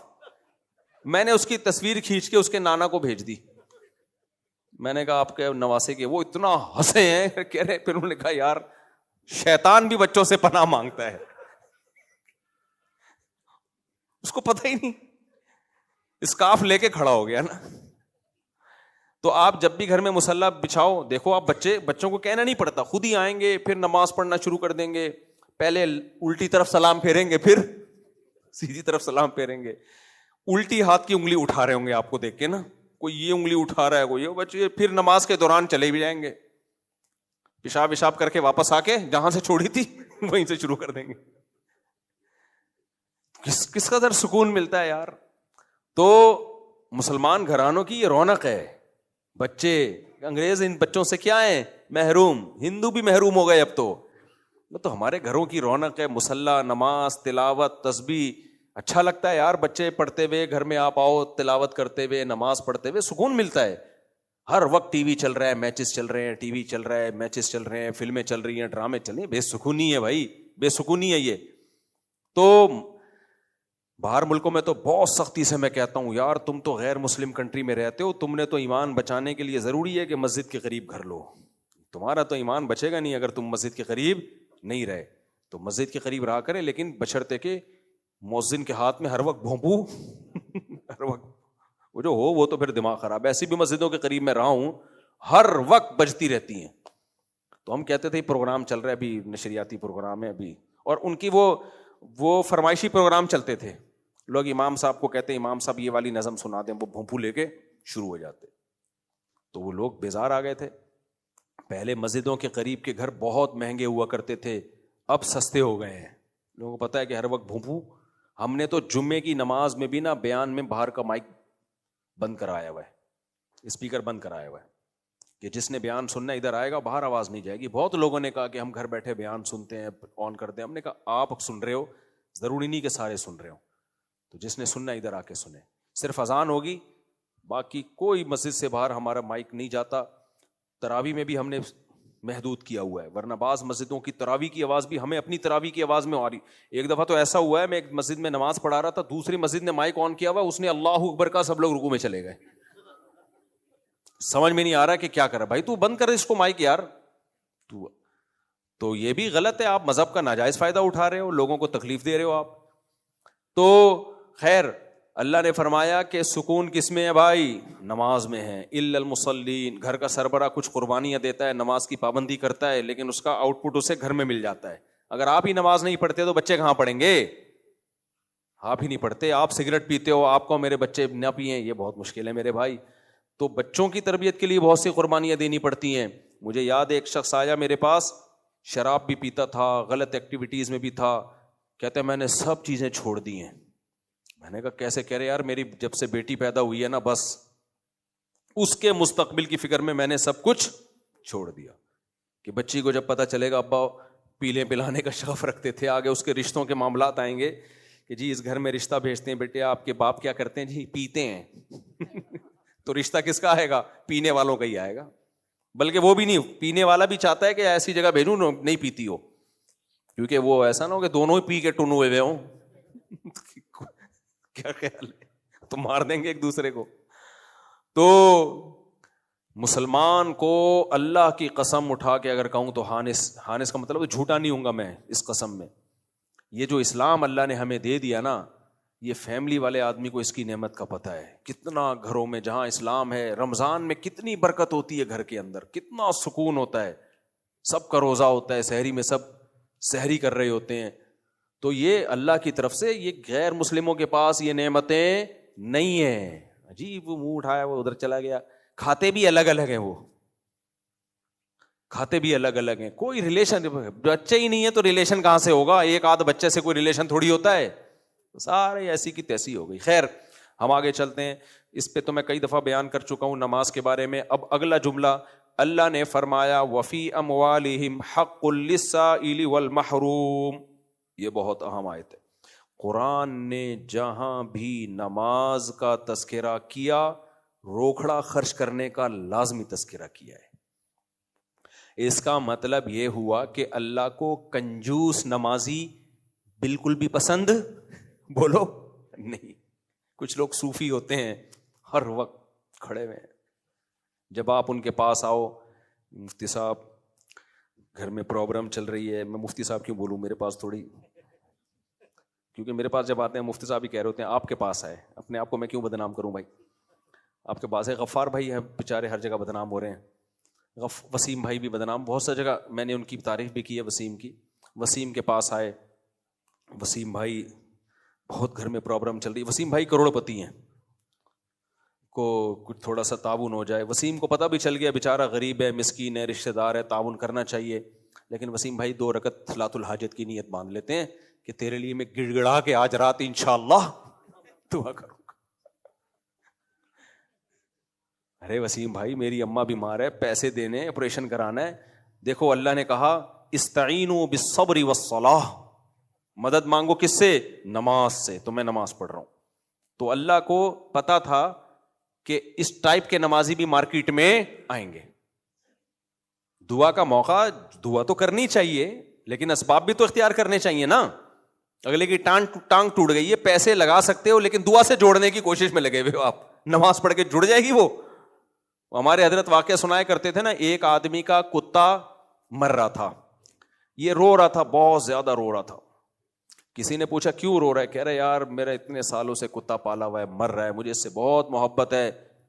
کہا کہ کیوں مر رہا ہے؟ اس نے کہا بھائی بھوک سے مر رہا ہے یہ. تو اس نے کہا یہ روٹیوں کا ٹوکڑا ہے نا, اس کو کھلا دے روٹی. کہتا ہے یار روٹی پہ پیسے خرچ ہوئے, میرے روٹی پہ پیسے خرچ ہوئے اور آنسو فری کے. تو ایسے ایسے لوگ ہیں دنیا میں, روکھڑا نکلتا ہی نہیں کم بختوں کی جیب سے, نہ ماں باپ کے لیے نکلے گا نہ بہن بھائیوں کے لیے. بیوی پہ بڑے کنجوس ہوتے ہیں, بیوی کو نہیں کھلا رہے ہوتے, ایسے گن گن کے ہر وقت رکھا ہوتا ہے انہوں نے پیسہ, نہ بھائیوں پہ خرچ نہ بہنوں پہ خرچ. اور جو بڑے دل کے ہوتے ہیں نا, غریب ہو کے بھی خرچ کر رہا ہوتا ہے وہ, غریب ہو کے بھی. دیکھو خرچ کرنے کا حکم صرف امیر کو نہیں ہے, یہ دماغ سے نکال دو, غریب کو بھی ہے. غریب, اور اب غریب خرچ کیسے کرے گا؟ حدیث میں بہت آسان ہے, فرمایا اتقوا النار ولو بشق تمرۃ, جہنم کی آگ سے اپنے آپ کو بچاؤ, کچھ نہیں تو آدھا کھجور صدقہ کر دو. یار کھجور ایک کو بھی نہیں, آپ نے فرمایا 2 حصوں میں ڈیوائڈ کرو, آدھا کیا کر دو, یہ اس لیے نبی نے فرمایا کہ اس سے زیادہ غریب کون ہوتا ہے دنیا میں؟ تو غریب کروڑوں نہ خرچ کرے نا, تھوڑا کر دے بھائی, 5 روپے دے دے. تو یہ اس لیے نہیں ہے کہ انسانیت کو فائدہ پہنچانے کے لیے, وہ بھی ہے. اصل صدقہ خیرات کا حکم اس لیے ہے کہ اللہ دیکھنا چاہتا ہے کہ مجھ سے محبت میں مالی قربانی دینے کے لیے تیار ہوتے ہو یا نہیں ہوتے ہو. ہم سمجھ رہے تھے غربت کے خاتمے کے لیے اللہ نے زکوٰۃ کا حکم دیا, وہ بھی ہے, غربت بھی ختم ہوتی ہے, غریبوں کو فائدہ بھی ہوتا ہے, غریب بھی اللہ ہی کے بندے ہیں. لیکن اسلام میں صدقہ اور خیرات کا اصل فلسفہ یہ بولو نہیں ہے. اصل یہ کہ اللہ کو خوش کرنے کے لیے, جیسے لوگ آپ کو کسی سے محبت ہو جائے تو وہ کہتا ہے نا کہ یار قربانی دو میرے لیے, یہ تو قربانی ہے, چاہے اس کو ضرورت ہو یا نہ ہو, قربانی دینی ہے آپ نے. کہ اللہ کہتے ہیں اس کے دل میں اللہ کی محبت زیادہ ہے یا دولت کی محبت زیادہ ہے؟ ورنہ آدھی کھجور سے کیا فائدہ ہوگا یار کسی کو؟ کیا خیال ہے بھائی؟ آدھی, یار تو میری گھڑی بھی خراب ہوئی ہوئی ہے, یہ اس کو سیل ڈلوانے کے لیے نا یہ بھی رکھ لیں تاکہ 28 ہو گئے. تو اللہ تعالیٰ نے جو حکم دیا ہے نا صدقات و خیرات کا, یہ آیت کا پہلے میں ترجمہ کر لوں. اللہ فرماتے ہیں یہ نماز بھی پابندی سے پڑھتے ہیں. وفی اموالہم حق للسائل والمحروم, ان کے مالوں میں مانگنے والوں کا اور جو نہیں مانگتے لیکن مستحق ہیں ان دونوں کا حق ہے. مانگنے والوں سے مراد جو مستحقین ہیں, پیشہ ور بھکاری جن کا پیشہ ہی یہی ہے, 2 نمبریوں کے ذریعے وہ کماتے رہتے ہیں, وہ اس میں داخل نہیں ہیں. مستحق جو واقعی مستحق ہوں, تو جو واقعی غریب ہوتے ہیں ان کی 2 قسمیں ہوتی ہیں. کچھ تو سفید پوش ہوتے ہیں, وہ کہتے ہیں بھوکے مر جائیں گے, کبھی کسی کے سامنے ہاتھ نہیں پھیلائیں گے. اور کچھ ایسے ہوتے ہیں جن میں اس لیول کا توکل نہیں ہوتا, وہ اپنی حاجت ظاہر کر دیتے ہیں, بھائی بڑا مسئلہ ہے ہمارے ساتھ یار, یہ پرابلم چل رہی ہے. تو وہ کون لوگ ہیں جو اپنی حاجت ظاہر کر سکتے ہیں؟ ان کے بارے میں اصول یہ ہے کہ جس کے پاس 2 ٹائم کا کھانا ہو, چاہے بالفعل ہو یا بالقوہ. بالقوہ کا مطلب ہے نہیں لیکن اتنی طاقت ہے کما سکتا ہے, گیتی ہاتھ میں, اس کو پتہ ہے آج دہاڑی لگ جائے گی میری, اس کے لیے بھی شریعت میں مانگنا جائز نہیں ہے.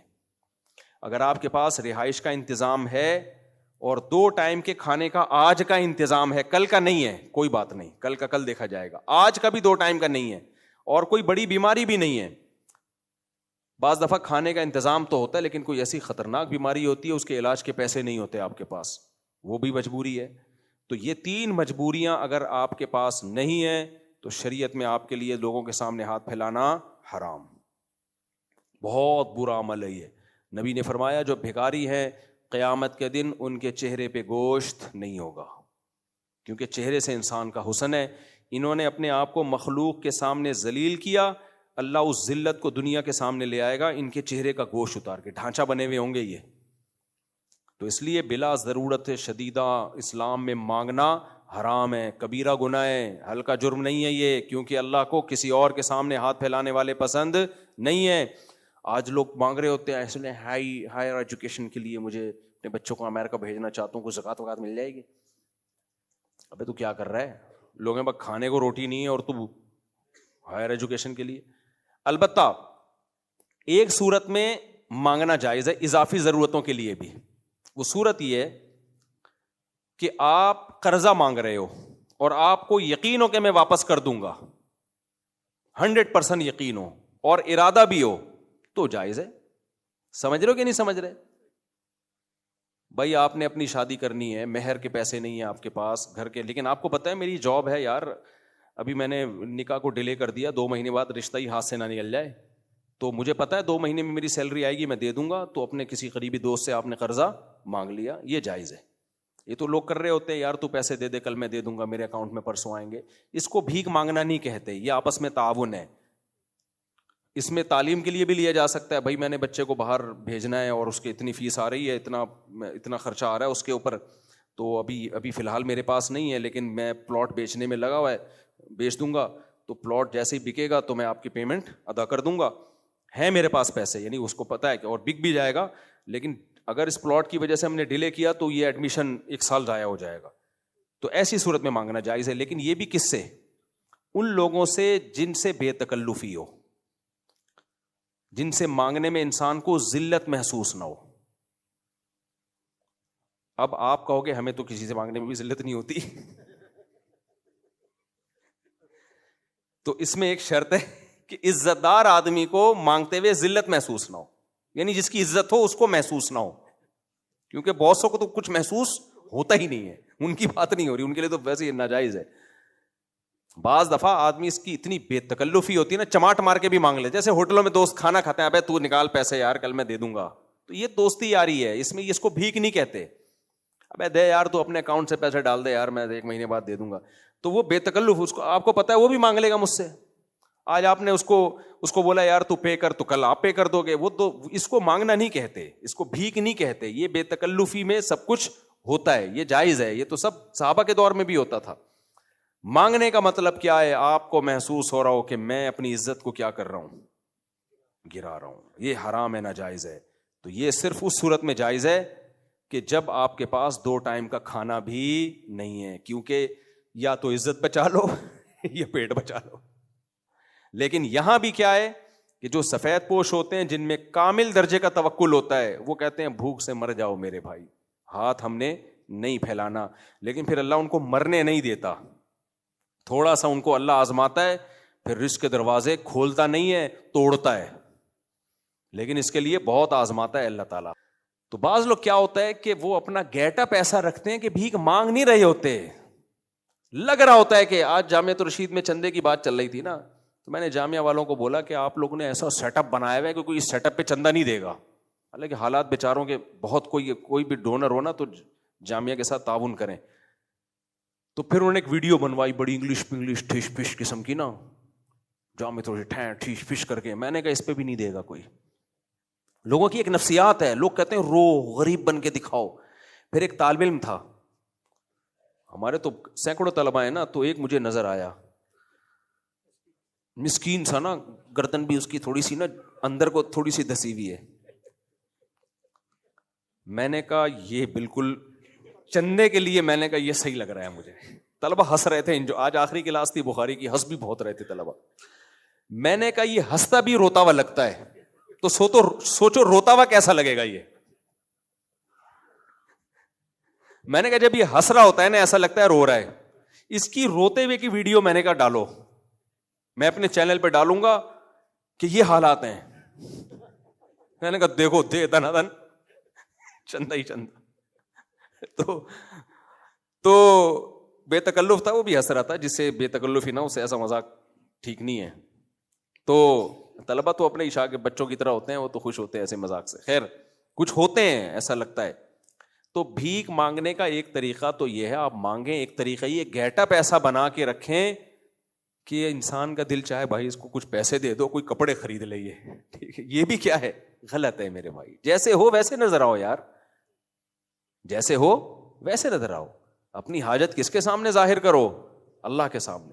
تو ہوتا یہ کہ اگر آپ میں استغنا آ گیا نا کہ بھائی مر جاؤں گا بھیک نہیں مانگوں گا, تو اللہ آزماتا تو ہے, لیکن دولت کے پھر دروازے ٹوٹتے ہیں, کھلتے نہیں ہیں. اتنا اللہ نوازتا ہے, کیونکہ اللہ کہتا ہے جس نے اپنے آپ کو میرے سامنے جھکایا, مخلوق کے سامنے نہیں جھکایا, میں کیسے چھوڑ دوں گا بھائی اس کو. پھر اللہ میں اور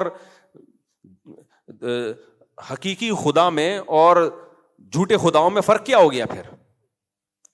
تو اس لیے سائل کا مطلب سمجھیں, سائل جو واقعی مستحق ہو. لیکن ہر ایک میں بہرحال یہ توکل نہیں ہوتا. اس لیے کوئی اگر واقعی غربت میں مانگ رہا ہے تو اس کو برا بلا نہیں کہنا چاہیے. بھائی ہم بھی بیٹھ کے باتیں کر رہے ہیں نا یہاں پہ, اللہ نہ کرے ہم پر ایسے حالات آ گئے 2 وقت کی روٹی نہیں, تو ہمارا توکل کیا ہوگا. یہ تو کہنا آسان ہے, اس وقت انسان پہ کیا گزرتی ہے.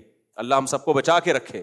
تو اس لیے اگر کوئی واقعی ضرورت مند ہے اور مانگ رہا ہے تو اس کو برا بلا نہ کہیں. ایک قاری صاحب تھے بیچارے, بہت غریب تھے, بڑے حالات خراب ہو گئے, تو انہوں نے کسی کے سامنے اپنی حاجت ظاہر کی. دوسرے نے کہا دیکھو یہ کیسے مانگ رہا ہے. میں نے کہا یار ہمیں نہیں پتا اس کے گھر کے حالات کیا ہیں, اور ہر ایک کا توکل اس لیول کا نہیں ہوتا, صحابہ اور بزرگوں کے لیول کا. تو نارمل جیسے لوگ ہیں ان کو تبھی تو اللہ نے کہا مانگنے والوں کا بھی حق ہے.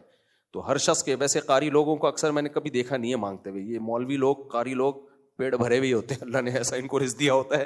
کبھی بے روزگاری کی وجہ سے کوئی لٹکتا ہوئے نہیں دیکھا میں نے. بات کو جلدی سے ختم کرتا ہوں. تو اللہ فرماتے ہیں کنجوس نمازی اللہ کو پسند نہیں ہے, ان کے مال میں حق ہے. یہ حق کا لفظ کتنا پاورفل ہے, رائٹ ہے, ان کا حق ہے. کس کا؟ غریبوں اور مسکینوں کا حق ہے. یہ حق کا لفظ اللہ نے اس لیے استعمال کیا کہ یہ جب ان کو پیسے دیتے ہیں تو ایسے جیسے کسی سے انہوں نے مزدوری کروائی, کام لیا اور اس کی سیلری دے رہے ہیں, تنخواہ دے رہے ہیں. یعنی ان کو پتا ہے کہ یہ تو ہم نے ان کو دینا ہی دینا ہے, اللہ نے ہمیں زیادہ دیا ہی اس لیے تاکہ ہم سوسائٹی کے غریبوں اور مسکینوں کا خیال کریں. یہ اللہ نے ہمیں دیا ہی اس لیے. اس میں اور بھی بہت اہم پوائنٹ کی باتیں جو اگلے بیان میں انشاءاللہ میں بتاؤں گا. آج کل زکوٰۃوں کا بھی بڑا غلط استعمال ہو رہا ہے. بہت سی تنظیمیں زکوٰتیں, وہ غریبوں کے علاوہ انہوں نے اتنا زکوٰۃ کے مفہوم میں عموم پیدا کر دیا ہے, اس زکوٰۃوں سے بزنس کلاس کے سفر بھی ہو رہے ہیں. کہتے ہیں فی سبیل اللہ جہاں بھی چاہے زکوٰۃ خرچ کرو دین کی تبلیغ کے لیے.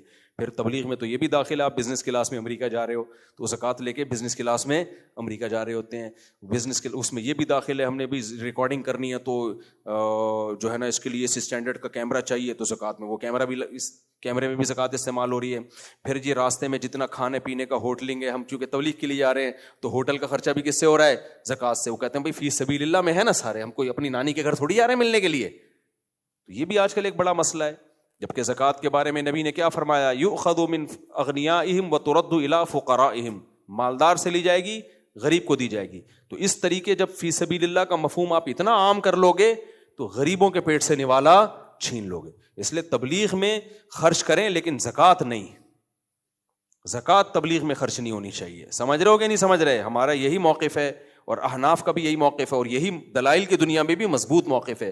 کبھی دلائل تو میں پھر بعد میں کبھی دوں گا, لیکن اس موقف پر عمل نہ کرنے کا نتیجہ کیا نکل رہا ہے کہ وہ تو بہت بڑا لوگوں کا ایک سرمایہ اربوں خربوں اور کروڑوں روپے کا وہ مبلغین کی جو ہے نا کھانے پینے پہ.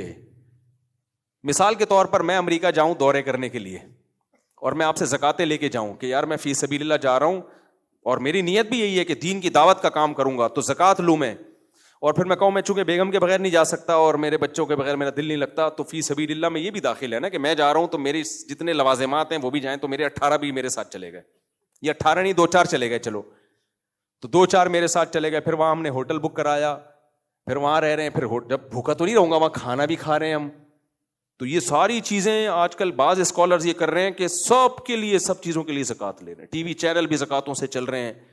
تو یار یہ اتنا پیسہ تو غریب تو بیڑا غرق ہو گیا نا. قرآن تو غریبوں کو بہت زیادہ فوکس کر رہا ہوتا ہے. ہمارے ایک استاد سے کسی نے کہا پھر دین کی تبلیغ کیسے ہوگی؟ تو انہوں نے کہا دین کی تبلیغ اتنی کرو جتنی اللہ نے اجازت دی ہے. غریبوں کے منہ سے نوالا چھین کے اللہ کو تبلیغ بھی کروانی ہے اور اللہ کو ان غریبوں کو بھی خیال کرنا ہے. ایسا ہی ہے جیسے آپ کے گھر میں بچہ بھوک سے مر رہا ہو اور دوسرا بیٹا سال کے لیے تبلیغ کے لیے جا رہا ہو, تو باپ کیا کہے گا؟ بیٹا پہلے اس کو کھلا لے پھر چلا جا. تو باپ تو سب کو دیکھے گا نا, وہ کہے گا دین بھی پھیلے لیکن میرے بچے بھوک سے بھی نہ مریں.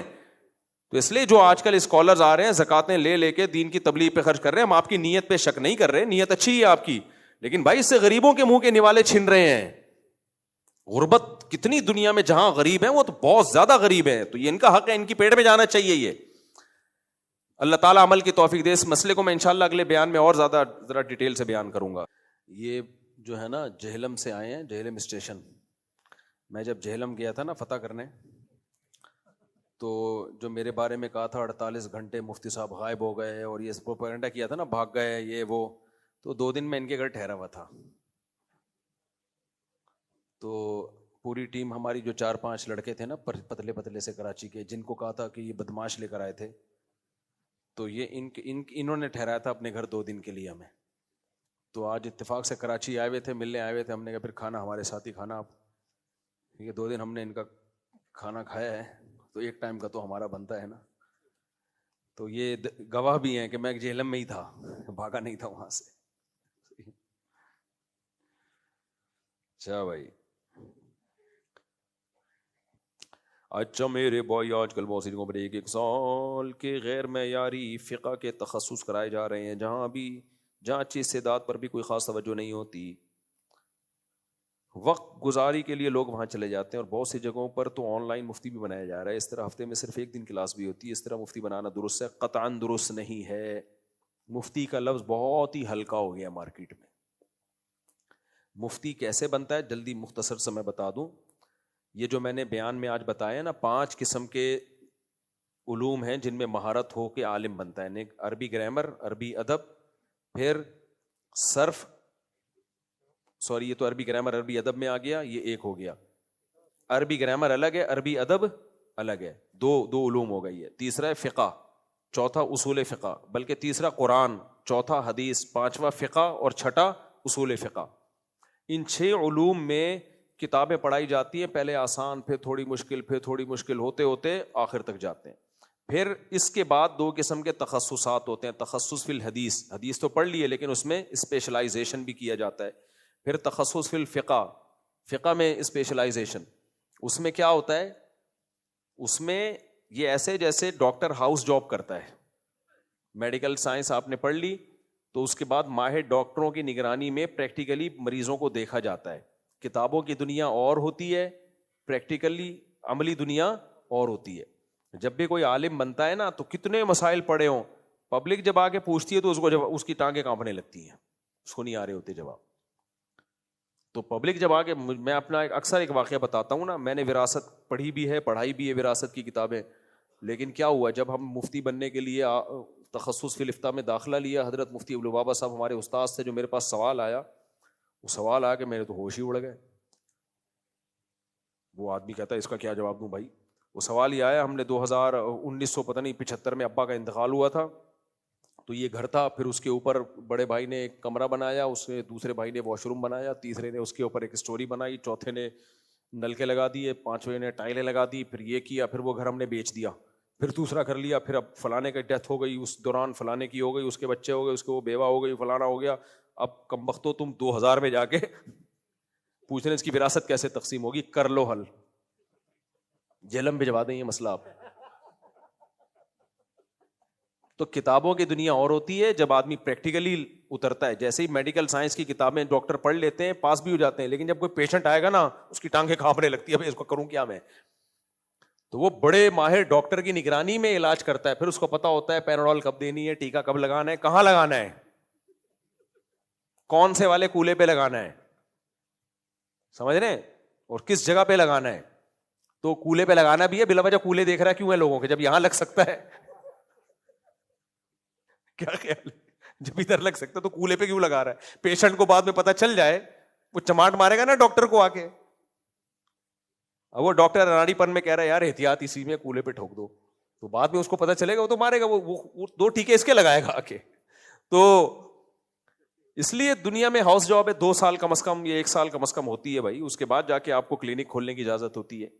تو ایسے ہی وہ اتنا پیچیدہ مسئلہ تھا, میں سر پکڑ کے بیٹھ گیا, میں نے کہا پھر بہرحال کتابیں دیکھیں, پھر استاذوں نے گائیڈ کیا, اس میں ایسے یہ شرکت کا مسئلہ ہے, یہ ہبہ تبرع کیا ہے اس میں, بہت بہرحال پھر مجھے لگا ہوگا 15-20 دن اس کو میں نے حل کر کے اس کا جواب لکھا. پھر لکھ کے اس کو سمجھانا بھی بڑا مشکل کام تھا, اس کو پھر سمجھایا, خیر وہ حل ہوا. ایسے پریکٹس اس طرح سے کم 10 سال کسی ماہر مفتی کی نگرانی میں پریکٹیکلی مسائل کو حل کرے, کم سے کم 10 سال, یہ پریکٹس ہونی چاہیے. طلاق کے مسائل آتے ہیں, وراثت کے مسائل آتے ہیں, نماز کے مسائل آتے ہیں, کاروباری مسائل بہت پیچیدہ ہوتے ہیں, یہ بزنس جائز ہے ناجائز ہے. سود کے مسائل اتنے آسان نہیں ہیں جتنے آج کل لوگ غامدی صاحب سے پوچھ رہے ہیں, وہ ادھر پھینک دی غامدی صاحب نے, وہ فلانے سے پوچھا اس نے اپنی پھینک دی, تو پھینک رہے ہوتے ہیں بیٹھ کے لوگ. ابے بھائی ایسا نہیں ہے جیسا آپ سمجھ رہے ہو, صدیوں سے اس پہ کام ہوتا آ رہا ہے, حکومتیں چلی ہیں اسلامک لا پہ, اس لا کو پڑھنا پڑتا ہے, قرآن و حدیث سے یہ کیسے نکالا ہے, کہاں سے استنباط کیا ہے, یہ ساری چیزیں پڑھنی پڑتی ہیں. تو اس کے بعد جا کے انسان میں کچھ مہارت پیدا ہوتی ہے. تو کم سے کم 10 سال. تو مجھے جو فتویٰ دینے کی اجازت ملی ہے 13 سال پریکٹس کرنے کے بعد مجھے اجازت ملی ہے کہ اب آپ اپنی اسٹیمپ کے ساتھ فتویٰ اور اپنے دستخط کے ساتھ فتویٰ دے سکتے ہو, جو بڑوں نے اجازت دی. پھر بھی میں نے یہ کام نہیں کیا. مجھے 2012 میں اجازت ملی تھی, جو ہمارے استاذ ہیں مفتی محمد صاحب, ان کی طرف سے کہ آپ جہاں ہو وہاں آپ دارالافتاء کھول سکتے ہو, یعنی لوگوں کو ڈائریکٹ آپ تحریری فتویٰ اپنی اسٹیمپ کے ساتھ دے سکتے ہو. میں نے اسٹیمپ بنوا لی, اس کے بعد بھی نہیں دیا میں نے. وجہ کیا تھی کہ یار میں کیوں یہ ذمہ داری پالوں, میرے فتوے پہ کسی نے کوئی غلطی خدا نخواستہ ہو گئی تو میرا تو بیڑا غرق ہو جائے گا. تو میں پھر جامعۃ الرشید بھیج دیتا ہوں, دارالعلوم کرنگی, بنوری ٹاؤن, یہاں بھیج دیتا تھا. تو پھر کیا ہوا کہ اتنے لوگ مسائل پوچھنے لگے, اتنے لوگ وہاں جامعہ کا نمبر دیا, انہوں نے کہا ہمارے پاس ڈاک کا رش اتنا زیادہ ہو گیا ہے, تو مجبوراً ابھی 2022 میں جا کے یا 23 میں جا کے میں نے شروع کیا کہ چلو میں اپنی اسٹیم کے ساتھ بھی, یعنی کتنے سال تجربہ, 22-23 سال تجربہ, 1 سال تو کورس کیا ہے, اس کے بعد 23 سال تجربے کے بعد جا کے پھر میں نے یہ کام شروع کیا کہ چلو میں اپنی اسٹیم کے ساتھ, وہ بھی حتی الامکان کوشش ہوتی ہے انہی کو پہنا دو یار, صحیح ہے نا, جامعۃ الرشید بھیج دو یا دارالعلوم بھیج دو, بہت ہی کوئی ہو مشکل تو چلو یار پھر فتویٰ لکھو, لیکن آج آپ پتھر اٹھاؤ کیا نکل رہا ہے, مفتی, اور فخر بھی ہے میری رائے ہے یہ, میری رائے ہے یہ. تو یہ جو ہر وقت ہر مسئلہ بیان کر رہا ہے نا, اس کا مطلب بھائی یہ نہیں ہو سکتا صحیح. اتنی نالج کس کے پاس, آپ نے کہا ساری زندگی آپ نے کیا ہے, ساری زندگی آپ نے کیا ہے, آپ تو کسی اور شعبے کے ہو, تو آپ ایک دم سے کیسے آ گئے, پھینکے جا رہے ہیں مسئلے بتائے جا رہے ہیں. یہ جو ویڈیو سی ڈی کو ہم نے جب حلال قرار دیا ہے نا کہ یہ تصویر جائز ہے, ایک دم سے نہیں کہ منہ اٹھے اور جائز ہے, اس پہ کتنی ریسرچ ہوئی ہے. دارالعلوم کرنگی میں اجلاس ہوئے حضرت مفتی تقی صاحب کی نگرانی میں, پھر اس کے جو ویڈیو کے کیمرے کے ماہرین ہیں ان کو بلایا گیا, پھر اکیلے نہیں تھے ہم, علماء کا پورا پینل تھا. اچھا جو جدید مسئلہ آتا ہے اس میں تو انڈیویجولی رائے دینے کی اجازت ہی نہیں ہے, یہ تو ان مسائل کی بات کر رہا ہوں جو صدیوں سے چلے آ رہے ہیں, اس میں فتویٰ دے دیتا ہوں میں.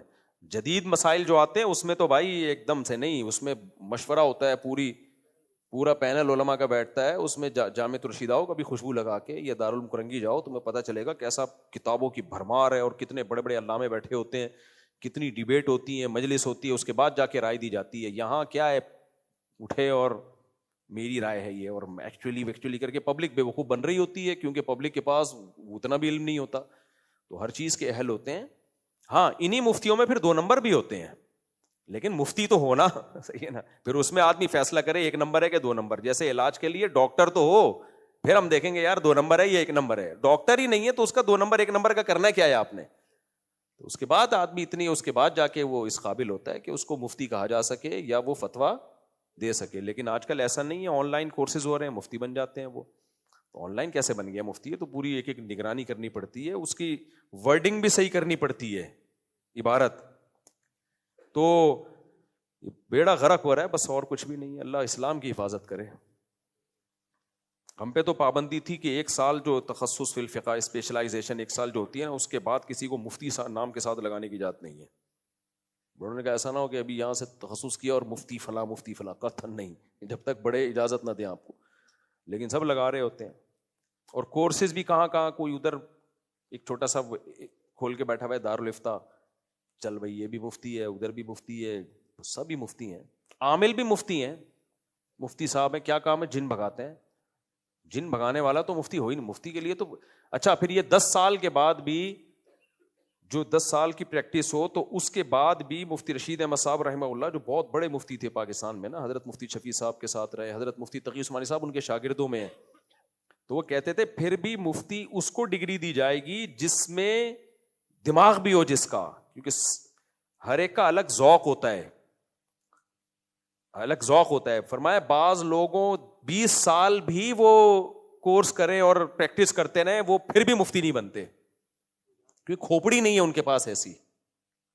کیونکہ یہ کچھ خداداد صلاحیتیں بھی ہوتی ہیں چیز کو سمجھنے کے لیے نا, اینالائز کرنا آتا ہو, تجزیہ کرنا آتا ہو چیزوں کو, تو وہ بعض لوگوں کے پاس وہ بھس بھرا ہوا ہوتا ہے ان کے دماغ میں. وہ 100 سال بھی آپ ان کو سکھاتے رہو گے, وہ بھس کا بھس ہی رہے گا ان کے دماغ میں. اس کے لیے کھوپڑی کا ہونا بھی ضروری. اور یہ حدیث سے ثابت ہے, نبی صلی اللہ علیہ وسلم کی صحیح حدیث ہے, فرمایا رب حامل فقہ غیر فقیہ, بہت سے لوگ علم جانتے ہیں سمجھتے نہیں ہیں. یہ اللہ کی دین ہے, کچھ کے پاس نالج بہت ہوتی ہے, کھوپڑی نہیں ہوتی, لہذا وہ اس نالج کو کون سی جگہ کہاں لگانی ہے ان کو پتہ ہی نہیں ہوتا. آج یوٹیوب پہ ایسے بہت سارے مفتی آ رہے ہیں, اصول فقہ سے استدلال کر رہے ہوتے ہیں, یہ اصول ہے, حالانکہ وہ اصول وہاں فٹ بیٹھ ہی نہیں رہا ہوتا, تو لوگوں کو گمراہ کر رہے ہوتے ہیں, پھر وہ تو پتہ ہی نہیں ہوتا. تو اس کے لیے دماغ بھی ہونا چاہیے. جیسے وکیل ہوتے ہیں نا ہوشیار قسم کے, کیسے اینالائز کرتے ہیں چیزوں کو, وکیل اور مفتی کا کھوپڑا ایک جیسا ہی ہوتا ہے. کھوپڑی کہنا چاہیے, غلطی سے کھوپڑا کہہ دیا. دونوں کی جو ماہر وکیل ہو یا ماہر جج ہو اور مفتی ہو, ان تینوں کے لیے ایک جیسا دماغ ہونا چاہیے کہ وہ پکڑ سکتے ہوں کہ کہاں گڑبڑ کہاں ہو رہی ہے. لیکن آج کل ان تمام چیزوں پہ کوئی وہ نہیں ہے, کوئی گورنمنٹ کا تو کوئی سیٹ اپ ہی نہیں ہے, تو کوئی سعودی عرب میں نہیں بننے دیتے کسی کو مفتی بھائی, دبئی میں بھی نہیں ہے. جو منہ اٹھائے کو مفتی ہو گیا تو وہ ہوگا اپنے گھر میں ہوگا, نکل یہاں سے. ٹھیک ہے, صرف پھدو کھاتا کہاں کھلا ہوا ہے یہ پاکستان میں. پتھر اٹھاؤ مفتی, حضرت مفتی فلاں صاحب. بعض تو شکل سے ہی لگ رہا ہوتا ہے یہ مفتی تو ہو ہی نہیں سکتا, جوکر لگ رہے ہوتے ہیں وہ شکل و صورت سے ہی. اچھا بھائی, اچھا میں نے بڑے بڑے مفتیان کرام کو دیکھا ہے, جب ان سے مسئلہ پوچھو بہت سے مسائل کے بارے میں کہتے ہیں یار ابھی ہمیں معلوم نہیں ہے, تحقیق کرنی پڑے گی. حضرت مفتی تقی صاحب کتنے بڑے مفتی ہیں. میں اکثر واقعہ سناتا ہوں, میں نے حضرت کو فون کیا, حضرت اس مسئلے کا جواب, حضرت نے فرمایا اس وقت ذہن میں نہیں ہے, میں تحقیق کر کے بتاتا ہوں. تو میں اس چیز سے متاثر ہوا تھا, حالانکہ ہمیں پتہ ہے حضرت تو ہم تو خاک کے برابر بھی نہیں ہیں, لیکن بڑے عالم کا یہی ہوتا ہے 24 گھنٹے ہر وقت ہر چیز کسی کو معلوم نہیں ہوتی ہے. لیکن کسی چھتنگڑے کو فون کرو نا آپ, ٹچے کو, ٹھک جواب حاضر, ٹھک کر کے کیا ہے جواب حاضر. کبھی نہ نکلے گا ہی نہیں منہ سے, پھوٹے منہ. جس کو سب پتا ہے اس کا مطلب اس کو کچھ بھی پتا نہیں ہے. میں خود بعض دفعہ مسائل کا جواب دے رہتا ہوں ٹھکا ٹھک, کیونکہ اب تو اتنا ہو گیا ہے نا مسائل کا جواب دے دے کے. اب تو ایک صاحب مولانا صاحب کہنے لگے یار آپ 40 منٹ کا وہ مسائل جواب ریکارڈ ٹھک ٹھک ٹھک کیسے جواب دے رہے ہوتے ہو. ہم نے کہا بھائی 24 سال سے کام ہی یہی کیا ہے, ابھی بھی ایکسپرٹ ہوں, پھر بھی پھنس جاتا ہوں میں. جواب دیتے دیتے مجھے نہیں آ رہا ہوتا تو میں کنفیوز ہوتا ہوں, تو میں اسکرین شاٹ لے لیتا ہوں کہ یار یہ میں تحقیق کروں گا, پھر اسکرین شاٹ لے کے اس کا سیو کر لیتا ہوں. بعض اب اپنے شاگردوں کے ذمہ لگاتا ہوں اس کی تحقیق کرو بھائی, اگر میرے پاس ٹائم نہیں ہوتا تو پھر یہ نہیں کرتا کہ بس پھینک دو جا کے. پھر بھی بعض دفعہ غلطی ہو جاتی ہے, پھر رجوع کا اعلان کرنا پڑتا ہے. ان سے کم بختوں سے کبھی غلطی بھی نہیں ہوتی, جواب بھی ٹھک کر کے حاضر ہے, اور ایسی افلاطونیاں بقراتیاں مار رہے ہوتے ہیں, ہم ہنسی آ رہی ہوتی یار تمہیں خدا سے ڈر نہیں لگتا یار, تم کیا کر رہے ہو. آج کل مسلمان حرم شریف میں چپلوں کے ساتھ داخل ہو رہے ہیں, اور طواف اور صحیح بھی چپلوں کو پہن کے کر رہے ہیں, جبکہ اس کے سامنے پہ محلے کی وجہ بھی چپل پہن کے. بھائی وہ چپلیں صاف ستھری ہوتی ہیں, تو اگر حرم میں کوئی چپل پہن کے جا رہا ہے اور صاف ستھری چپل ہے تو کوئی حرج اس میں نہیں ہے. تو اگر وہاں اس سے گندگی پھیلے گی تو گورنمنٹ خود ہی پابندی لگا دے گی, گورنمنٹ خود ہی پابندی لگا دی, بھائی چپل پہن کے نہیں جاؤ. لوگ کرنے دیں, تمیز سے عمرہ کرنے دیں. بعض لوگ ننگے پاؤں نہیں کر سکتے, تو چپل بھی صاف ستھری ہوتی ہے, وہ ایسی نہیں ہوتی گندگی والی چپل. اگر گندگی والی چپل ہے تو پھر تو حرام ہے لے جانا, پھر ناجائز ہے. بعض لوگوں نے اپنے الگ سے ایک چپل رکھی ہوتی ہے, ان کو وہ کمفرٹیبل فیل کرتے ہیں اس میں اپنے آپ کو. وہ نبی صلی اللہ علیہ وسلم نے تو اونٹ پہ بیٹھ کے بھی طواف کیا ہے, اونٹ پہ بیٹھ کے. لیکن اب آپ اونٹ نہ لے جانا, صحیح پکڑے کے ماریں گے شرطیں وہاں پہ. میں کافی عرصے سے قربانی نہیں کر پا رہا ہوں, اور کافی قرضہ بھی چڑھا ہوا ہے, اور حالات بھی ایسے کہ زکوٰۃ بھی نہیں ادا کر پاتا. جب قرضہ چڑھا ہوا ہے تو زکوٰۃ لازم کیسے آپ کے اوپر, اور اگر لازم ہے تو اس کا مطلب اتنا پیسہ ہے کہ قرضہ اس پیسے سے کم ہے, تو پھر مالدار ہیں آپ, پھر قرضہ کیوں ادا نہیں کر رہے. مفتی سے مجھے بولتے ہیں ابو قربانی کیا کرنا ہے. مفتی صاحب بچے بولتے ہیں ابو قربانی, میں کیا کروں. بچے تو بولیں گے, بچوں کی جیب سے تھوڑی پیسے نکل رہے ہیں, لیکن میرے پاس تو پیسے نہیں ہوتے. کتنی دفعہ یہ لفظ بول چکا ہے, میرے پاس پیسے ہی نہیں ہیں. تو میں بچوں کو بولتا ہوں کہ میں جمعے والے دن پہلی صف میں نماز پڑھوں گا تو مجھے ایک اونٹ کی قربانی کا ثواب ملے گا. یہ اس کو کہتے ہیں مائنڈ. اور ایک اونٹ 3 لاکھ کا آتا ہے, اور میں 12 لاکھ کی قربانی کرتا ہوں, لیکن میرے بچے بولتے ہیں کہ میں اصل والی قربانی کرو, یہ والی نہیں. تو مجھے نہیں پتہ بھائی, بچے تو بولتے ہیں, بچوں کا شوق ہے, تو کتنا پورے سال تھوڑے سے پیسے جمع کر لو, ایک چھوٹا موٹا دمبا لے. بچوں کی بقرعید تو ہوتی بچوں کی ہے یار. ہم تو یہ اونٹ لے کر آ گئے تھے, بچوں نے واٹ لگا دی تھی اس اونٹ کی, پورے محلے میں اس پہ نا گھومتے ہیں. بچوں کی ایسی عید ہو جاتی ہے نا جانوروں سے. تو اونٹ نہ لے کر آئیں آپ, ایک چھوٹا موٹا دمبا لے آئیں. رمضان میں دمبے بہت سستے مل رہے ہوتے ہیں, دمبا تو 6 مہینے کا موٹا تازہ, وہ بھی جائز ہے. مجھے یاد ہے میرے والد صاحب نے 2 مہینے پہلے میرے لیے بچپن میں ایک دمبا خرید لیا تھا چھوٹا سا, کا بقرعید میں ذبح کرنا ہے. مجھے جو خوشی ہوئی تھی اس دمبے سے بھائی, اس کو میں روزانہ اسکول سے آ کے چرانے لے کے جاتا, چنے کی دال کھلاتا اس کو, کہیں نہ کہیں سے کچھ نہ کچھ بھوسی ٹکڑے کھلا کے اس کو ایسا موٹا تازہ کر دیا تھا ہم. پھر جس دن ذبح ہونے لگا نا, میرے تو برداشت نہیں ہو رہا تھا, وہ مجھ سے مانوس اتنا ہو گیا تھا کہ جہاں میں جاؤں پیچھے پیچھے, تو میرے آنکھ سے نکلنے لگے آنسو, تو میں وہاں سے بھاگ گیا. میں نے کہا یار, میں بھائیوں نے ذبح کیا, کیونکہ وہ اس وقت بھی میرے پیچھے پیچھے آ رہا تھا. میں نے کہا بیٹا اب تیرے دن آ چکے ہیں, اب تیرے پیچھے آنے کا فائدہ نہیں ہے. تو بچوں کو کے لیے جو ہے نا ایک سستا سا دمبا خرید لیں. اگر اس کی بھی طاقت نہیں ہے, ویسے تو ہے, جب زکوٰۃ آپ پہ واجب ہوئی بھی ہے تو ہوگی طاقت, اگر اس کی بھی نہیں ہے تو پھر بچوں کو بولے صبر کرو بیٹا. اور کیا کہہ سکتے ہیں, یہی کہیں گے, چوری تھوڑی کریں گے. ان کو بھی صف اول میں لاؤ, بولو اونٹ کی قربانی کا ثواب مل رہا ہے. مفتی صاحب, کچھ لوگ بچوں کی تربیت نہ کر سکنے کے سبب بچے نہیں پیدا کرتے, اس کے بارے میں بتائیں. بچوں کی تربیت میں یہ بات قطعاً غلط ہے کہ کم بچے ہوں گے تو تربیت آسان ہوگی. اصل میں تربیت کی ڈیفینیشن کو سمجھنے میں لوگوں سے غلطی ہوتی ہے. تربیت کی ڈیفینیشن کیا ہے؟ تربیت کی ڈیفینیشن ہے کہ بچہ میں اخلاقیات, کوئی غیر اخلاقی حرکتیں نہ کرے. سمجھتے ہو؟ جھوٹ, چوری, چرس, ہیروئن, یہ سب چیزوں سے بچا رہے. غریب ہونا یہ تربیت کے منافی نہیں ہے. تو بچے جب زیادہ ہوتے ہیں تو وہ خود ایک دوسرے کی تربیت کر رہے ہوتے ہیں. جو بڑا بچہ ہوتا ہے نا, اللہ نے نیچرلی اس کے دل میں باپ والے جراثیم ڈالے ہوئے ہوتے ہیں چھوٹے کے لیے. جیسے باپ خود کتنا بھی غلط ہو, وہ کبھی بھی نہیں چاہے گا میرے بچے غلط ہو, تو ایسے ہی بڑا بھائی خود بے شک سٹے بھی لگاتا ہو, وہ کبھی بھی نہیں چاہے گا میرے چھوٹے بھائی بھی لگائیں. چھوٹے بھائی کو وہ ٹھیک ہی کرنے کی کوشش کرتا ہے. تو اس لیے زیادہ ہوتے ہیں تو ان کا پالنا آسان ہوتا ہے. مشکل جب ہوتا ہے جب اکٹھے پیدا ہو جائیں.